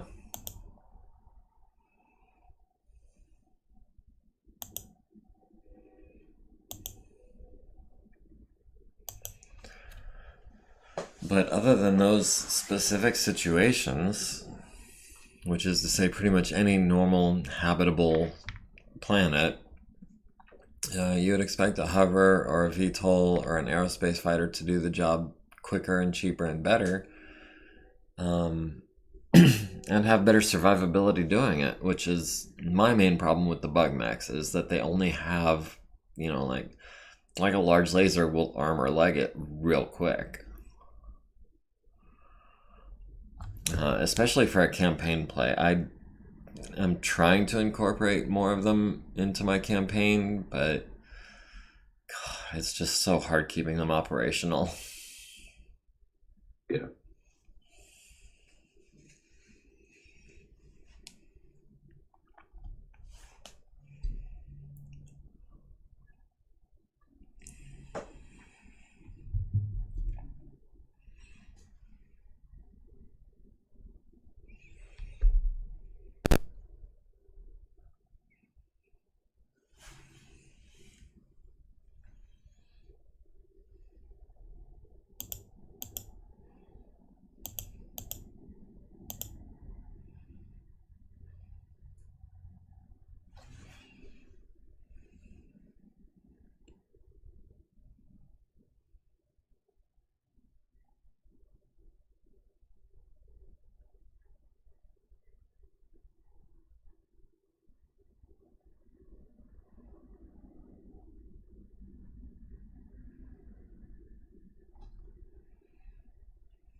Rank had said, I can't use a wasp or a stinger. They're just so not useful for my playstyle.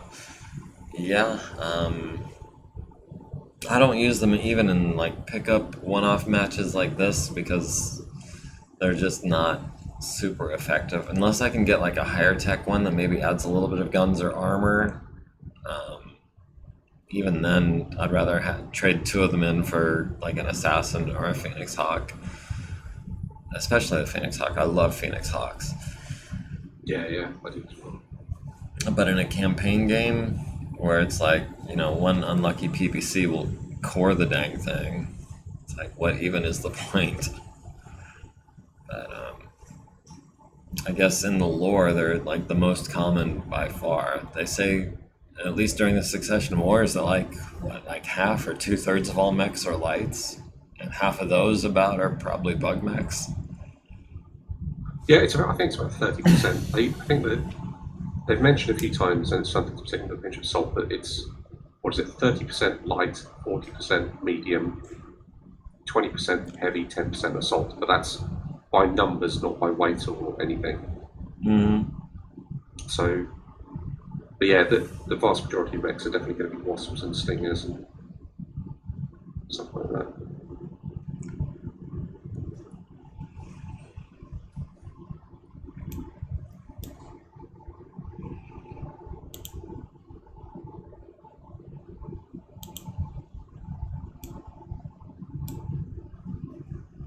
Is that Sparrowhawk running away? It is. As close to the ground as it is, yeah. Yeah, it literally only has enough thrust to keep going in a straight line. It can't accelerate, it can't go up.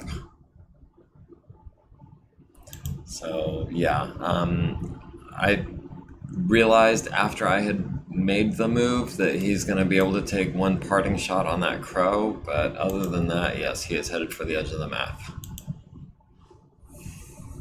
He's going to be pretty lucky to get back to the hangar. Hopefully his landing gear's working. I don't think it is, actually. Let me...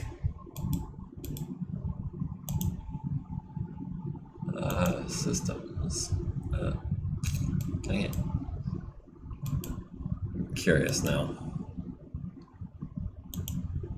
Systems.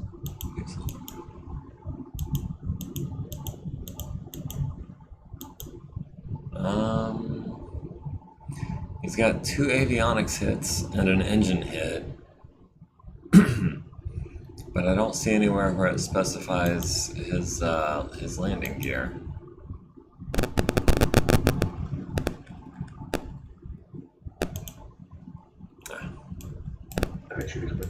Any landing that gets you home is a good landing. Yeah.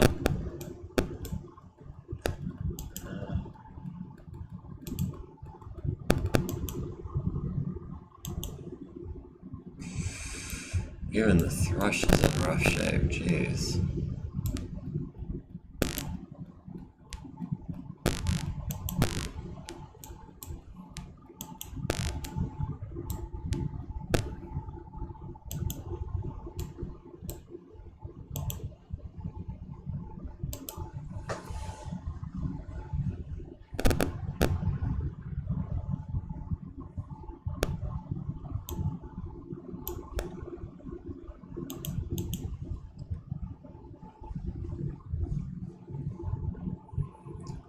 So we've got artillery down here, we've got infantry across here.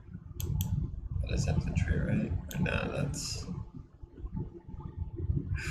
Infantry and aerospace are both diamonds on the map. That's kind of throwing me off. Yeah. We've got infantry over here, we've got these guys moving up this way. got these guys trying to hold the line against this. We got these guys engaging here. We got this one guy here. Alright, Crow side slips.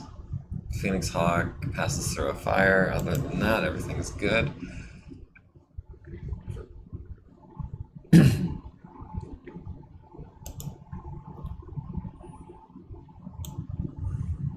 Indirect attacks, right. Oh.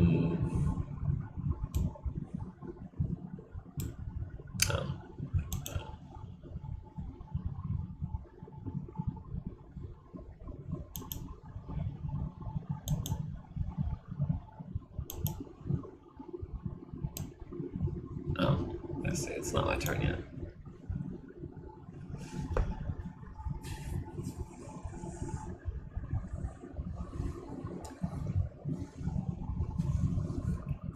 Now it's going to be all of your tags and just my one.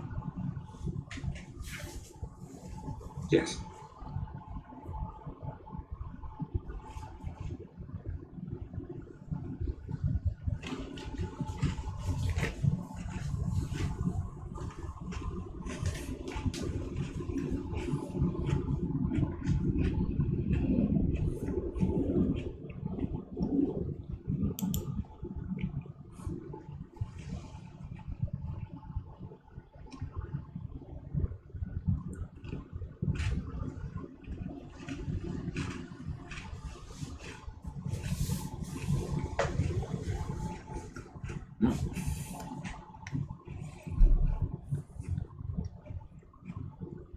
Alright, the Orion tagged the Terrier.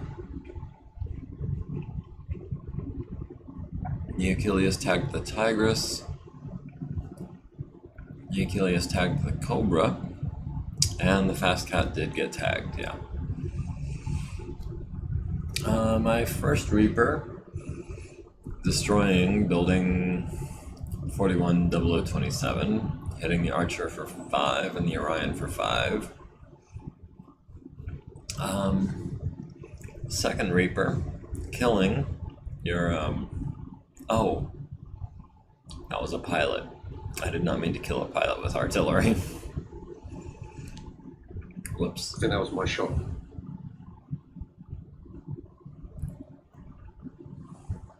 Oh. Yeah, that was a shot fired from a couple of rounds ago from towards your artillery. My Reaper hits my Jenner for 5 to the arm. Whoops. Long Tom hits the Fast Cat for 15. Whoops. Also hits Gauss Rifle Platoon for 10 and 10. Alright, and then building 410027 collapses. Which one was that?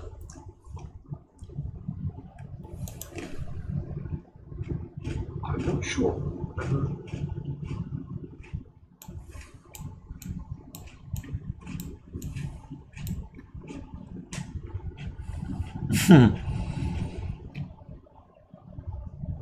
I think that was maybe over here. Rank says, that's the Silent K we know. Hitting his own mechs with artillery.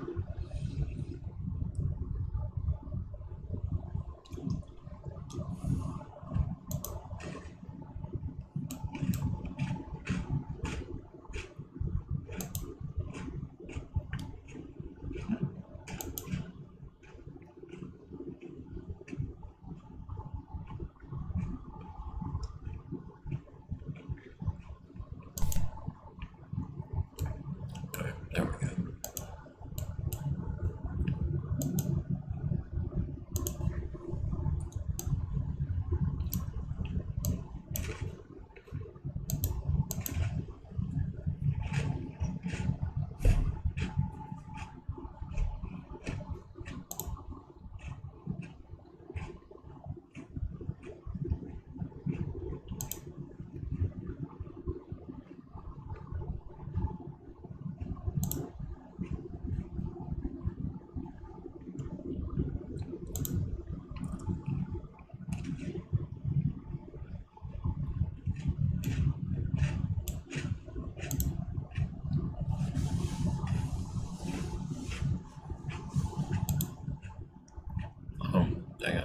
a shot there.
No. 16. Yeah, no.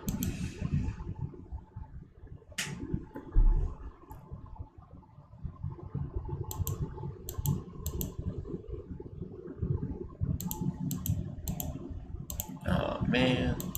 One hex that I needed to hit, and I got no machine gun on that side.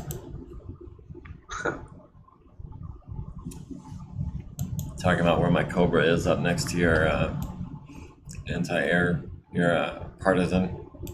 Okay. I didn't realize that Cobra was missing his right side machine gun.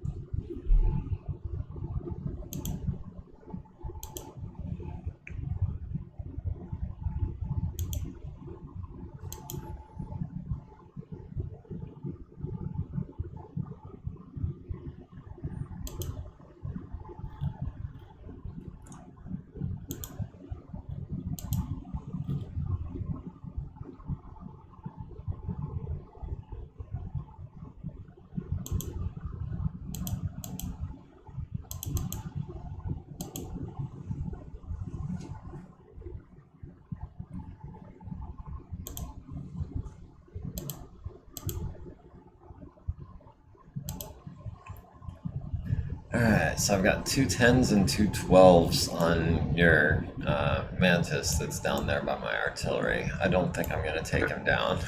It's highly unlikely. Hopefully not. Yeah, I probably get a critical hit on the rotor or something, but he's going to get at least one shot.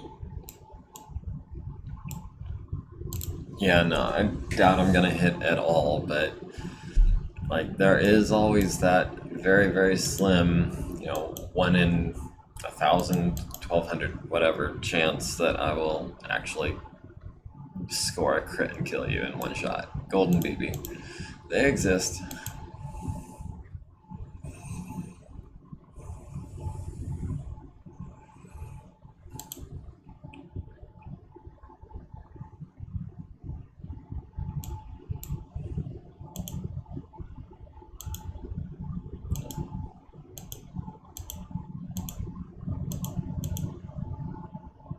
Oh, dead zone, of course.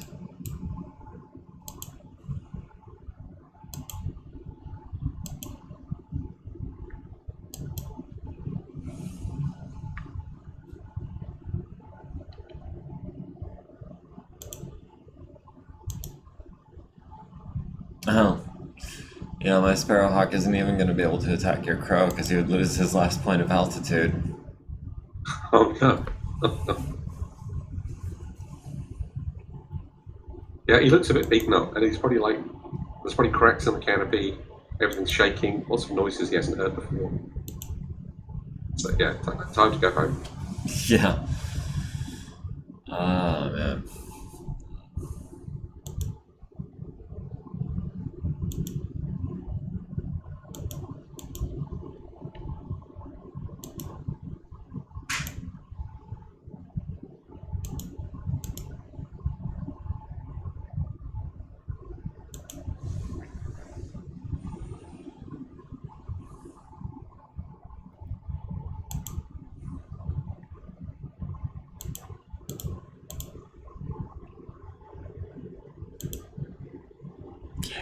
Yes. Flamebird about to live up to its name. Oh, yeah? Mm-hmm. He's packing Infernos. Oh, interesting.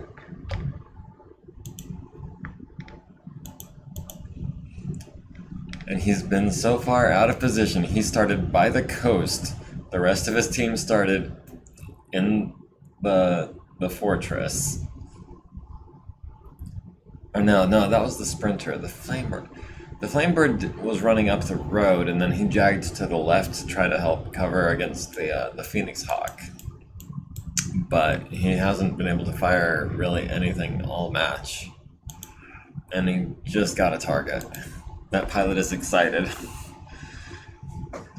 Yeah.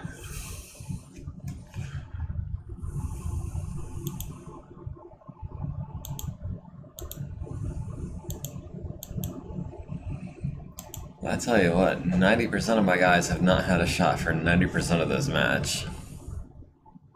Yeah.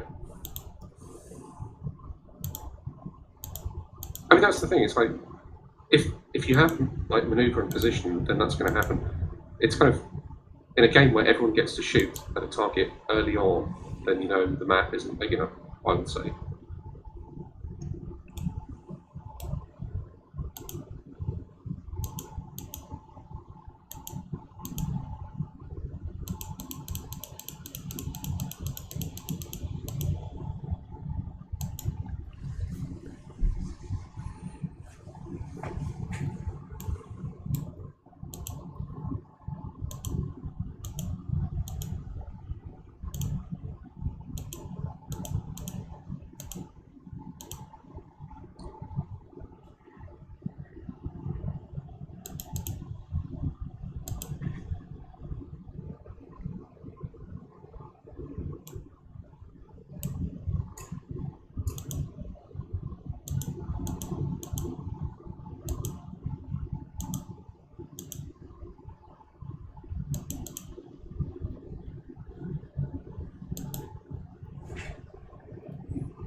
Does the Anvil have an extended torso twist?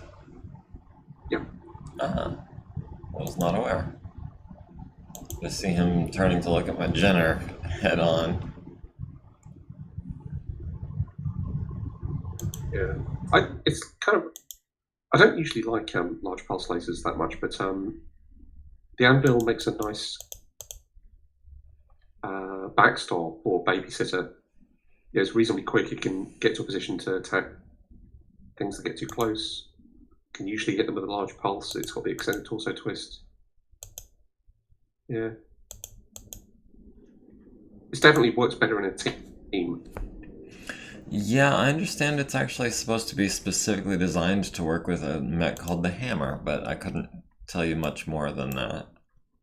No, the Hammer is terrible. It's a really. I think it's a light mech, and I think it's like a really slow LRM boat or something. I don't really like it at all. But if you're going to team the Anvil up with LRM boats, then give it. I mean, I use it as a bodyguard for stuff like the Apollo and the Archer and so on.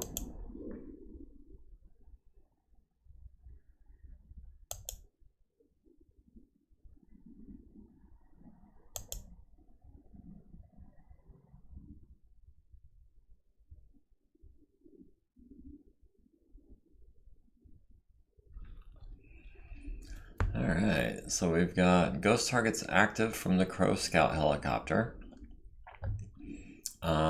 We've got Phoenix Hawk hitting the Flamebird in the rear into a double heatsink with a medium X pulse laser. So what's the deal with the X pulse lasers? I understand I know how a pulse laser works, but then there's X pulse and variable speed pulse, and I'm not sure how those work. So X-Pulse are basically pulse lasers with slightly longer range and a lot more heat. Variable speed pulse have They've got a -3 to hit at short range, -2 at medium, -1 at long. So they're even more tilted towards point blank range. I think they've got a bit more heat, and they do slightly more damage at shorter range and less damage at long range. They're kind of weird, but yeah, they're really, really good at very, very point blank range. I see. Okay, so hit me in the right torso, rear, and the double heat sink with one of your medium lasers. Left leg with 2 of the others. The Apollo at the Terrier, missing on 9s. Wolverine at the Flamebird, heavy PPC to that already damaged right torso rear, destroying it and blowing off my right arm and transferring into the center torso rear. Mosquito missing the Crow, Wraith missing the Sprinter, Jump Platoon at your Partisan, hitting the right side and stunning the crew, so that's cool. Anzu at the Crab, hitting with both shots of his Ultra 10, hitting the right arm and the left arm, hitting a medium laser to the head, forcing his second consciousness check. Jump Platoon misses the Mantis, Thunderbolt missing the Fast Cat, Cobra missing the Achilles, Reaper shooting at the Mantis, hitting it in the rotor for 1 damage with a small laser. Archer missing the Tigress on 8s, Reaper missing the Mantis, the Marauder hitting the Tigress for 2 heavy PPCs to the left torso and right leg. Anvil hitting the Jenner in the left arm and blowing it off, hitting the center torso and the right torso, leaving it with 2 internal structure, critting a double heat sink and a jump jet. Missing your Mantis some more on 12s. The Orion at the Crab, 10 damage to the left arm, leaving it with 1 structure. And also 9 LRMs to the Tigress, to the right and left torso. The Rifleman at my Cobra hits with an ER large to the rotor for 1 damage. Awesome missing the Jenner. Thrush missing the Mothhawk. Partisan hitting the Cobra with 3 pellets from an LBX, destroying the engine and causing it to crash for 27 damage, destroyed and exploding. And then hitting it with an LBX and making the ammo cook off. So yeah, that Cobra is more than dead. Fast Cat at your Marauder, missing on 7s and 9s. Your Partisan at the Cobra, I'm not sure if that's the same one, but Immobile, no, different one. Immobile, crashed, co-pilot injured, rotor damaged, section destroyed, yada yada. Hawkmoth at the Sprinter, missing with his LB-10X. Flamebird at your Gauss Rifle platoon, hitting with, looks like all 3 lasers, but missing with the Inferno. Oh, that could have been spicy. Yeah, it could have. And I'm actually not sure, now that he's missing his right torso. Okay, his SRM is in his left torso, so he still has that at least. All you've taken out is his large laser. The Hawkmoth at the Sprinter, missing on with a 2. Mantis at the Reaper, 3 to the left side, critting out its motive system for half speed, and then the front taking a couple more small lasers. Gauss Rifle platoon at the Flamebird, hitting for center torso critical, which it doesn't seem to have rolled the critical.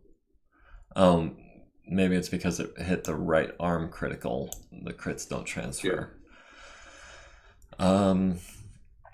2 to the left torso, and then 1 to the center torso, and then your second platoon hitting the right leg, center torso, left leg, center torso, down to 3 armor there. Gauss Rifle platoon missing the Fast Cat, other one doing the same. Achilles at the Tigress for 1 damage to the center torso. Achilles at the Cobra and missing. Achilles at the Fast Cat and missing. Sprinter at the Hawkmoth and missing on 12s. Barrage at the Hawkmoth, hitting the rotor for 1, hitting the rotor for another, but nothing else. Dang. Cannoneer at the Hawkmoth, hitting the Gauss rifle hits the rotor for 2, leaving it with 1 structure. Reaver at the Mosquito, hitting with streak 6 to the nose, right wing, and right wing, down to 4 structural integrity. And then hitting with another streak, destroyed by ejection. And then finishing off with the Ultra 20 autocannon, which hits the right wing twice. You know it's called the Mosquito, right? That might have occurred to you that was a waste of ammo. Well, I've got plenty of ammo. I mean, geez, you were rolling on what, 3s? Yeah. Wait, you rolled on 3s and you still managed to miss with one of your streaks. Jenner at the Thunderbolt, hitting the left arm, left torso, left leg. The Crab at the Anzu, hitting the right leg for 8 and the left arm for 5. Tigress landing, oh my goodness, landing 20 points of damage to your, oh no, because I split my, okay, no, that was the Archer. I thought I'd shot, okay, I scrolled too fast. The Tigress landed a hit on the Marauder's left leg for 8, and then the Terrier landed 2 hits on the Archer's center torso for 8 each, and 2 SRMs to the center torso and right torso. Archer needs to make a 6, gets an 8, and in fact, nobody falls down that round. So that is interesting.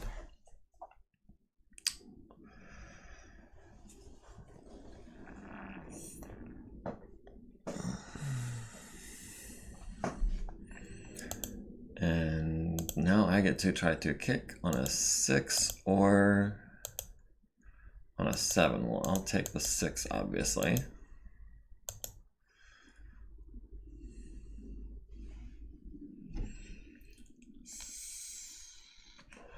Anvil punching the Jenner in the right torso and destroying it, transferring into the center torso for 2 armor remaining.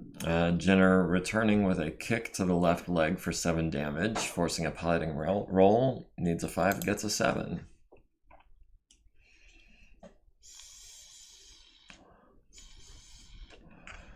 Anzu is at 4 heat, Marauder is at 5 heat, Anvil is at 5 heat. My boys, the Fast Cat is at 4, the Flamebird is at 3, Tigress is at 5, Terrier is at 6. Your 2 Gauss Rifle platoons dig in and take cover. Lots of fires were started this round. Lots of smoke. How are we looking BV-wise? I'm down to 71, 72%. You're down to 85%. And we have 1 initiative. You know, it says I'm down to 72%, but it feels like less. Oh, man.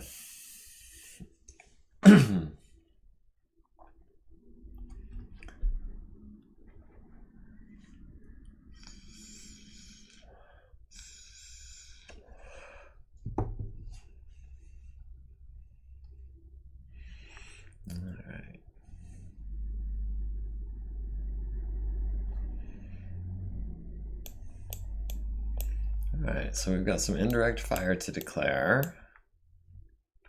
I'm just going to kind of...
Oh, there's chat going on.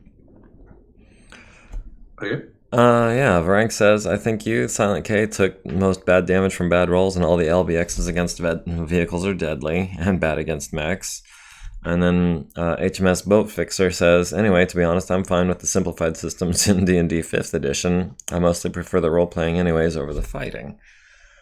I mean, I enjoy role-playing as well. I guess I was just raised on like the old school D&D, and so I kind of find myself gravitating towards the more tactical combat systems, which Yeah, 5th Ed is just as tactical is as and it's the combat is just as it's you would probably barely notice the difference. Interesting. Might have to check that out. Yeah, 5th edition D&D is definitely on my radar. Shadowrun is one that I would definitely consider as well. I'm trying to think. I don't know much about the Cyberpunk game, but I like the visual style of it at least. But yeah, if I was going to get into any kind of role playing in the near future, it most likely would be D&D, just largely because that is the game that's easiest to find players for. Yeah. Do you tend to run games or do you tend to play? I have tried my hand at running games, but I don't feel like I have that dramatic flair that it really comes in handy for running campaigns. And even as a player, I tend to be on the more quiet, reserved side.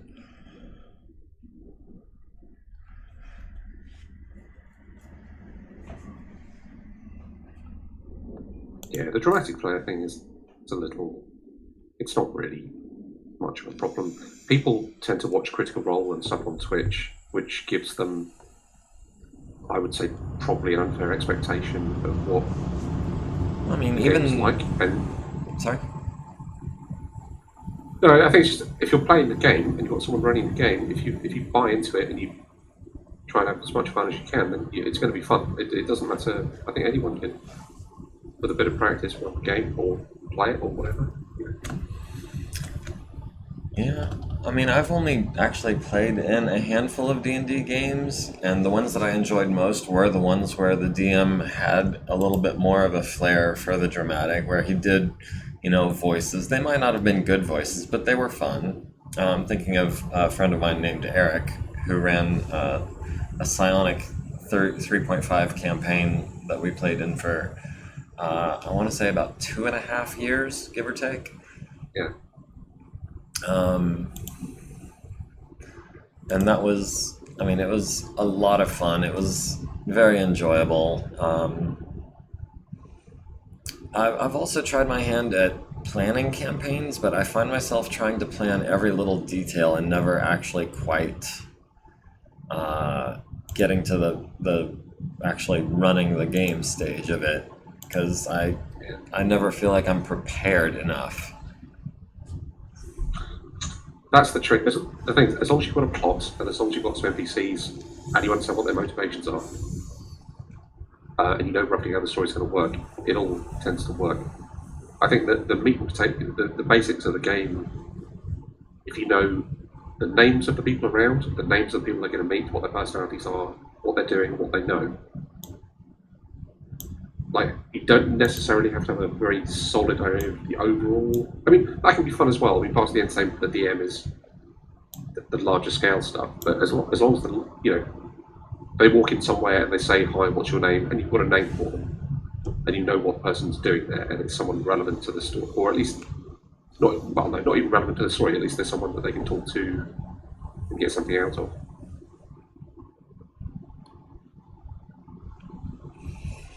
And then, I've had some kind of rough experiences trying to run games, and I've had some good experiences running games too.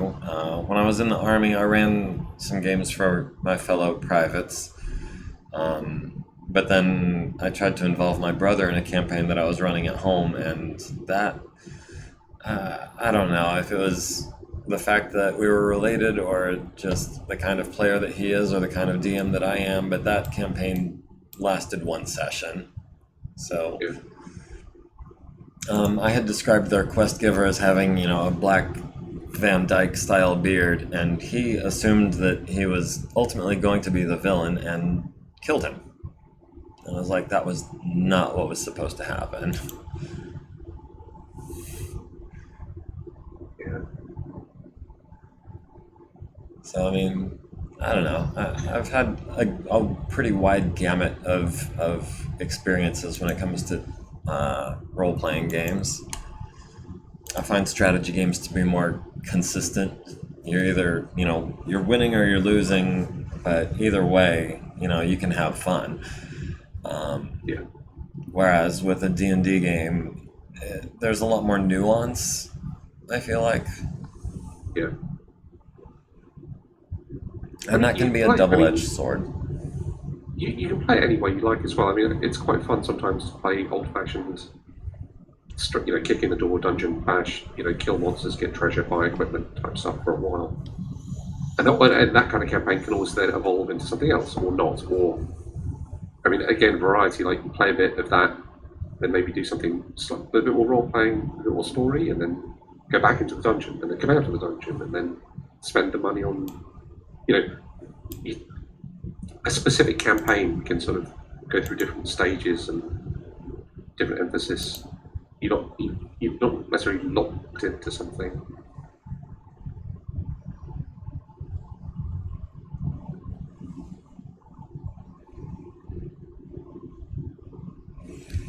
Yeah, that reminds me of the old Temple of Apshai game that I haven't played since I was a child. I mainly remember my dad playing it, but I remember you had to barter with the shopkeep for the price of arrows or what have you. But it was very much a kick in the door kind of dungeon crawly kind of game. And I've thought about trying to maybe play that at some point, but I remember it being rather challenging, even the first couple of rooms.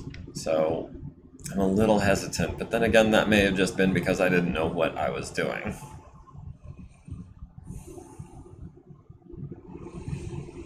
So,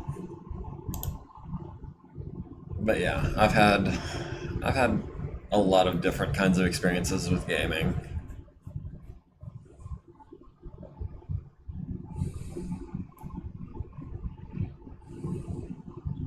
Yeah, I was running a bit of D&D a couple of years ago. I ran that for about a year. I do want to start a new game. I was trying to persuade some of the guys I was playing D&D with to play some Shadowrun, but it was kind of mixed reception. So I didn't end up doing that. I should restart the D&D campaign I was running.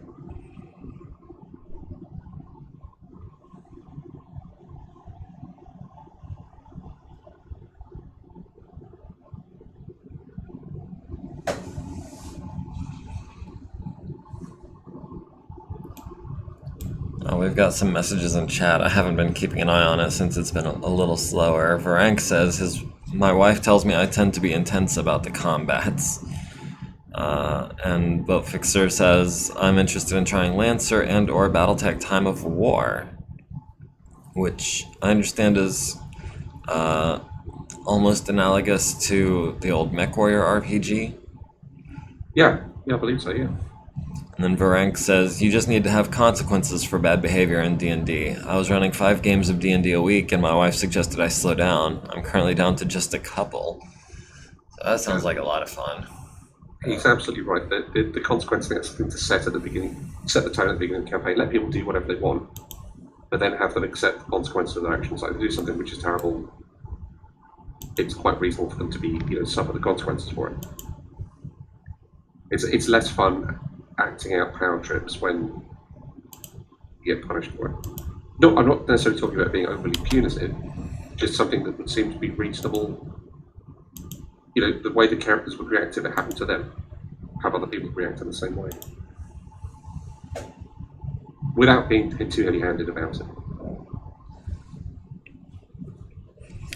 I don't know, 5 games of D&D a week sounds like a lot. That sounds like a big commitment. Unless you're, like, running them through pre-generated games, or if you're running them, or like if you create one campaign and then run them all through it,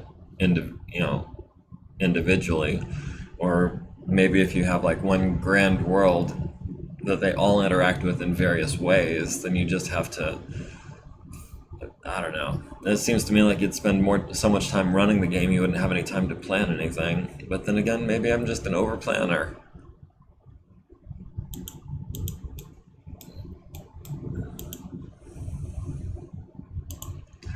I mean, like I said, I never feel like I'm prepared enough for a game. I want to have every contingency planned out. I don't want to have to think on my feet. That's not something I feel like I'm very good at.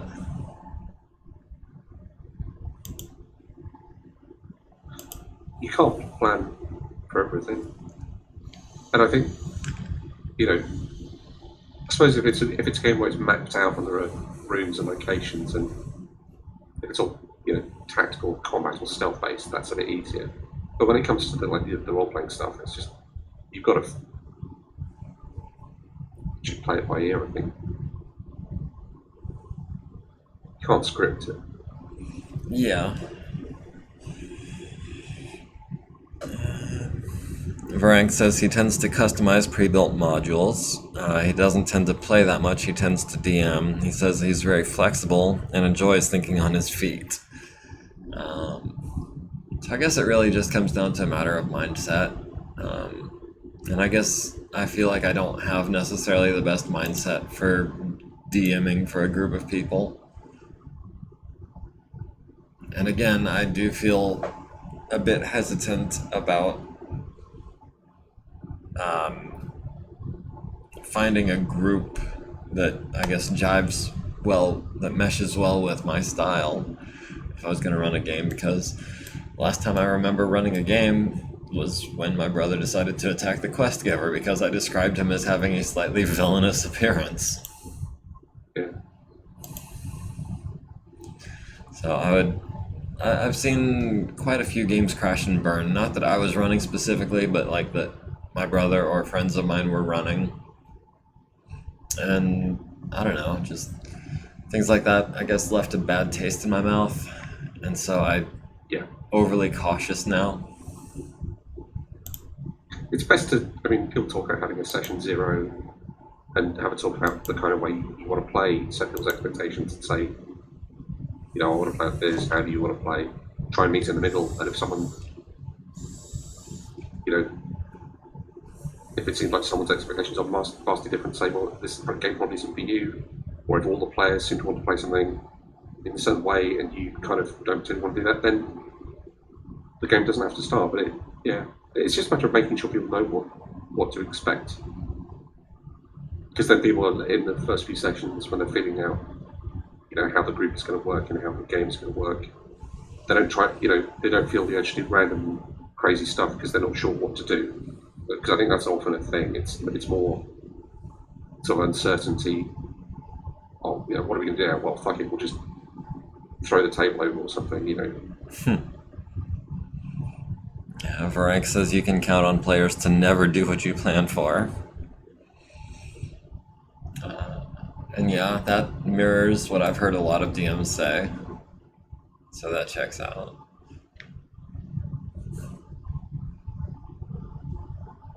First casualty in any conflict is always the plan.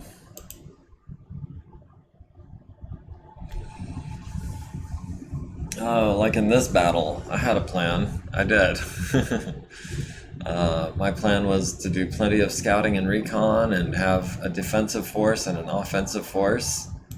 And now we're scrambling to intercept a massive force of heavies and assaults that are bearing down on an objective that is not terribly well defended.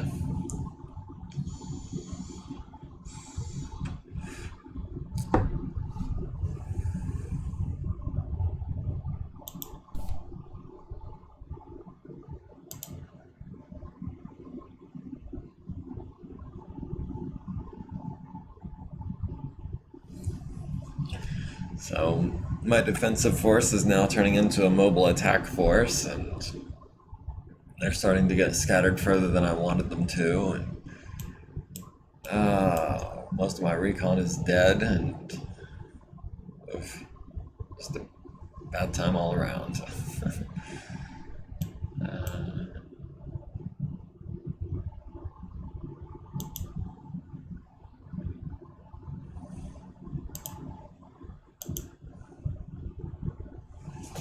I'm doing good on these piloting rolls, though. I'm pushing my luck on those pretty regularly. Lots of 4s and 5s that I'm making. So that's What, good. with the hoppers or the VTOLs, or just Uh, skidding? yeah, just mainly on roads, I feel like. And also some with the hovers when I had hovers.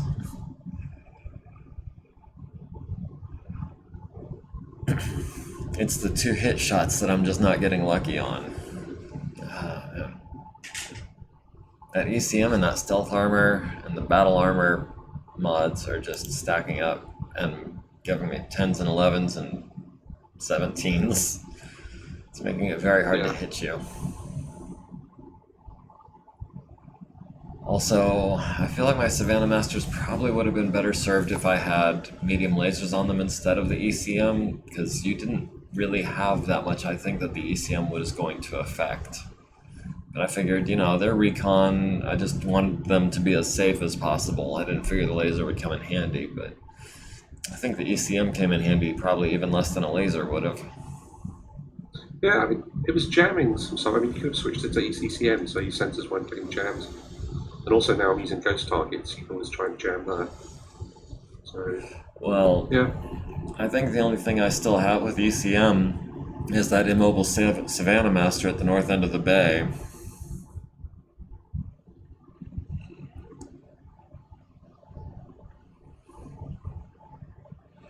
So he's pretty much out of commission now.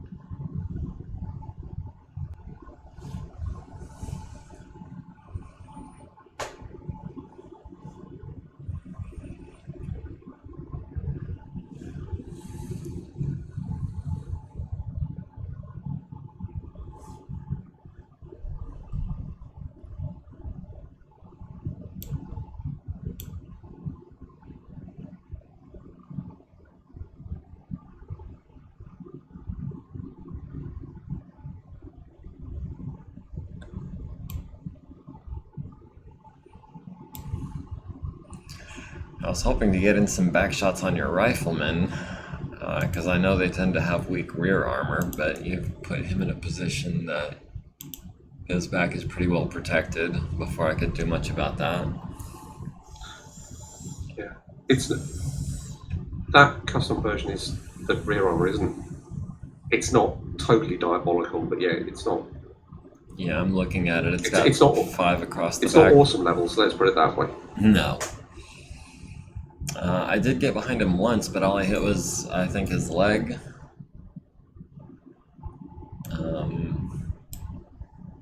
But yeah. I've been pretty happy with the anti-air that I bought, actually, like the Partisans and the Rifleman, because they seem to have been reasonably effective at shooting down VTOLs. The LB5s seem to have worked. Yeah, Nicely. the LB5s were a really good choice for taking down VTOLs. Makes me glad I didn't bring more VTOLs, because they would have been in serious trouble.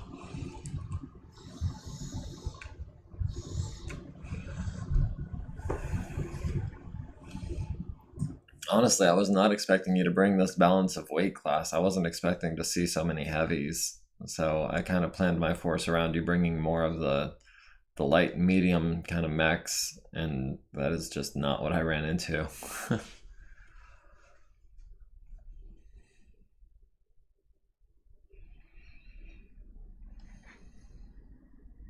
I mean, they're mostly 70, 75, 60, 65, 55. Yeah, I was expecting more, 25, 30 40 kind of ton mechs. That's why I figured my 60 tonners would probably be some of the heavier guys on the field, and it just did not work out that way. So I kind of wish that I had brought more heavier mechs and kind of planned a more centralized strategy where I wasn't spread out all over the map. But hindsight is always 20/20. Absolutely. I don't think I want to do that yet. Yeah, it's one of the nice things about Battletech. There's a lot, like you were saying earlier, like I think you said on Discord that you'd had a lot of extreme last minute tweaking, and it's like going through your force and tweaking it and choosing the units. That's part of the fun. And I think to a greater or lesser extent, that kind of decides how the battle's going to go. Which is not to say you can't create tactical situations or take advantage of stuff, but you know. Well, when I say that I spent a long time tweaking it, I was making relatively minor changes. I wasn't swapping out like one mech for another. I was swapping a large laser for an ER large laser. I was adding the Cobras, things like that. Sure. Yeah. Okay, I feel like those guys have all gone. Oh, shit. I forgot he lost jump jets. That's gonna suck. How does the legs look? Not great. We'll try it anyway.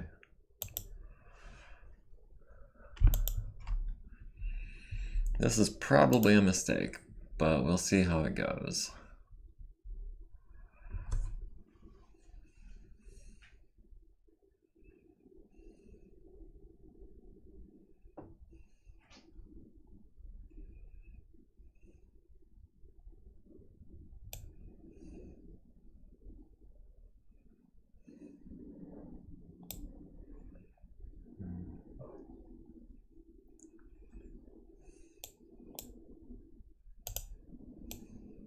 I do like it when you blow arms and bits off a mech.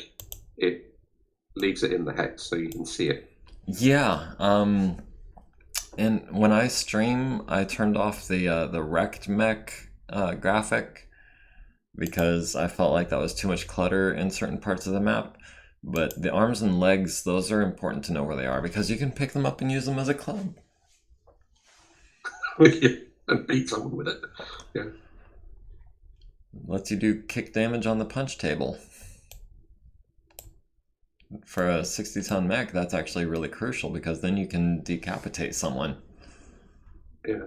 I don't think clubs are actually on the punch table anymore. No, not anymore.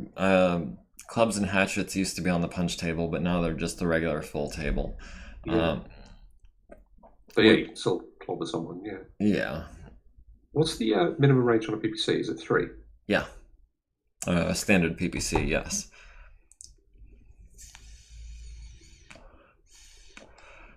I always thought it was kind of weird that the standard PPC and the autocannon 5 had identical minimum or entire range brackets. Yeah. It's probably part of the design philosophy when they first started the game. Trying to get some good balance between long and short range weapons. I mean, if they had made long range weapons other than LRMs slightly better and made short range weapons slightly worse, you know. Yeah, the way they arranged the weapons, it really does encourage you to get up in someone's face and just punch and kick them to death.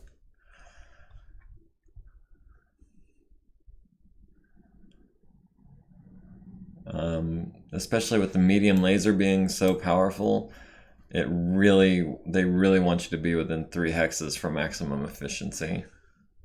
Yeah.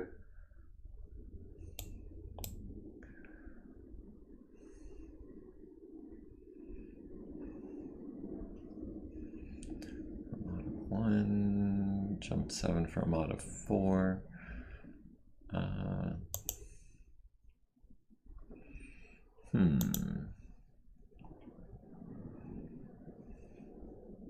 Is it it's his left arm that's missing. Okay.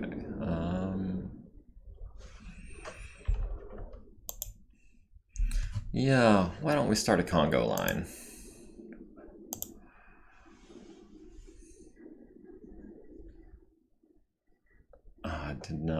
was not even thinking of that.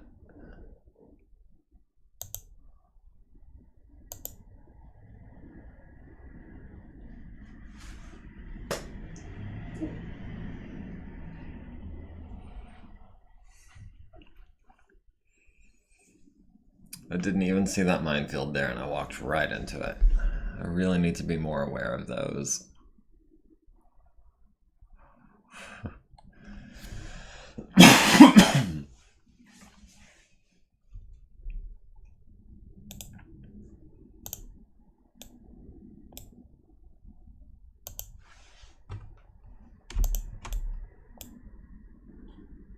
That sparrow really does look like it's in a bit of a state.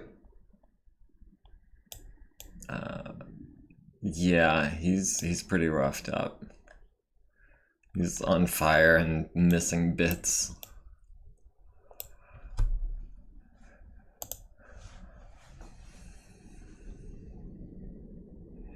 Alright, now we're gonna see if the C3 network can pull through at all. Alright, where is my cudgel?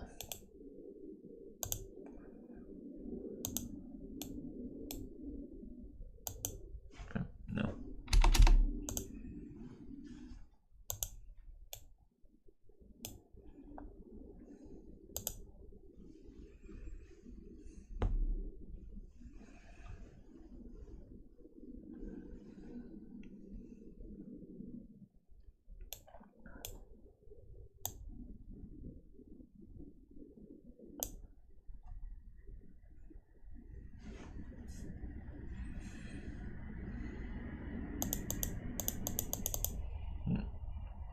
Not there.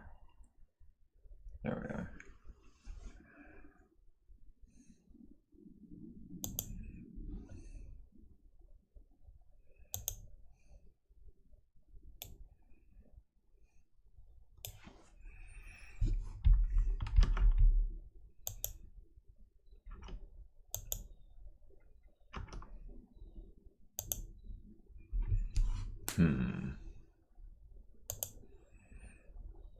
Yeah, I think the barrage was just a little bit too slow to be trying to be this mobile and keep up with these guys.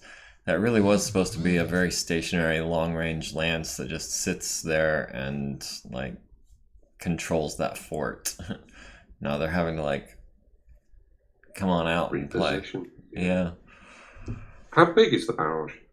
It's a 100-tonner. Right, okay. Yeah, the whole design philosophy behind that was how many LRMs can we fire every turn? With, you know, no other considerations taken into account. Yeah, and the answer is quite a few. Yes. The only problem is getting it into a position where it can do so, especially when there's limited visibility. I feel like on a more open map with better visibility, it would perform a lot better, especially as part of a C3 lance, where it can have a spotter next to the enemy and be getting short-range bonuses.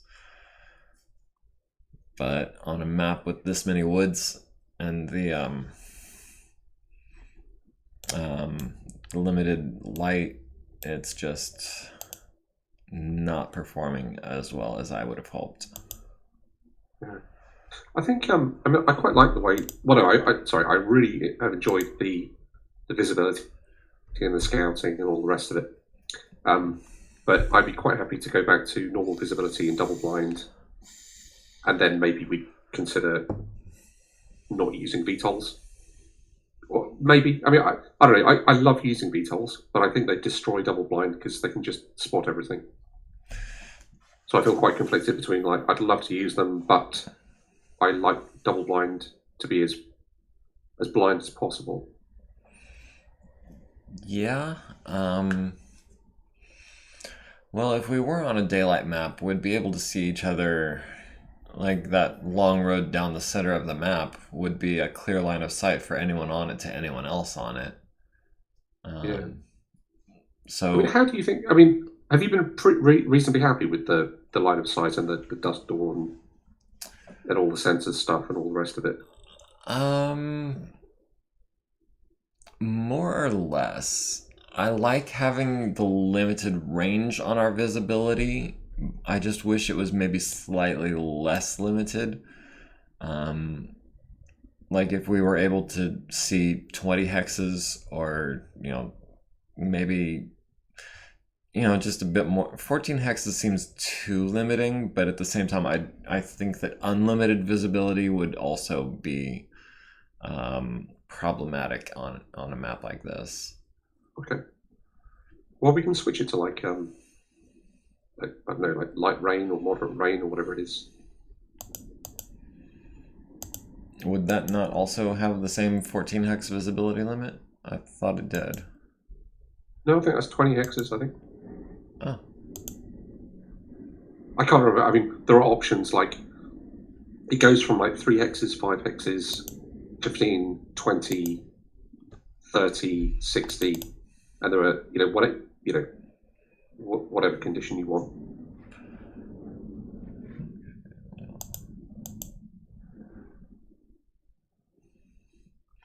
Well, I'm starting to run into technical issues. It's starting to not let me move my pieces anymore. I was hoping to get through the movement phase at least. It is after 5 o'clock, which is when I was trying to wrap this up. But I guess kind of forced to right now, because otherwise I'm just locking up.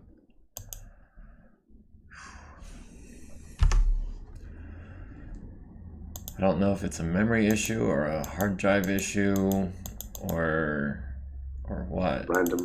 Just a random Megamek issue or connectivity or whatever. It's been pretty good though. I mean, yeah, we haven't had too many issues today. Yeah, considering that we've been going now since, what was it, 2:15 or so? Yeah. Yeah, so we got about 3 hours in before it started to be an issue. But I think it is time for us to wrap it up and say, perhaps, are you doing anything tomorrow?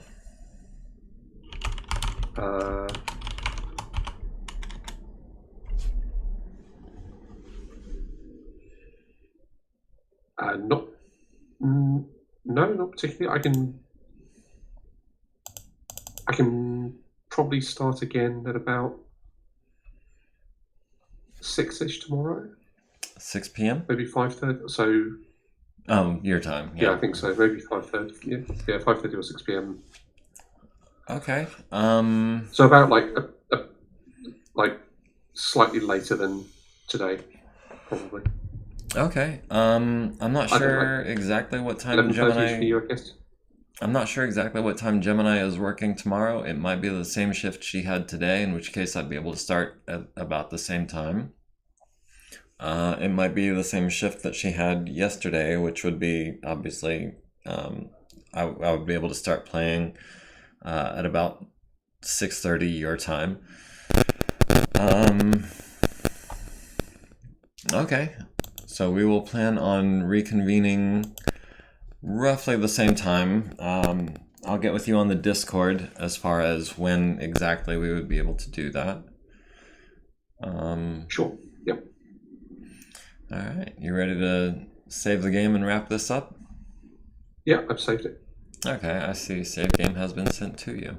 That's cool. I don't remember seeing that before. All right. Well, to everyone who joined us in the chat, we appreciate it. Thanks for coming, and we hope you enjoyed it as well. We will reconvene tomorrow for parts 5 and 6. Yeah, check out the Discord, link in bio. Like, comment, follow, subscribe, be part of the community. Thanks again to Simon Landmine for joining us. That was, again, an honor and a pleasure. And y'all have a good night. Yeah, good night.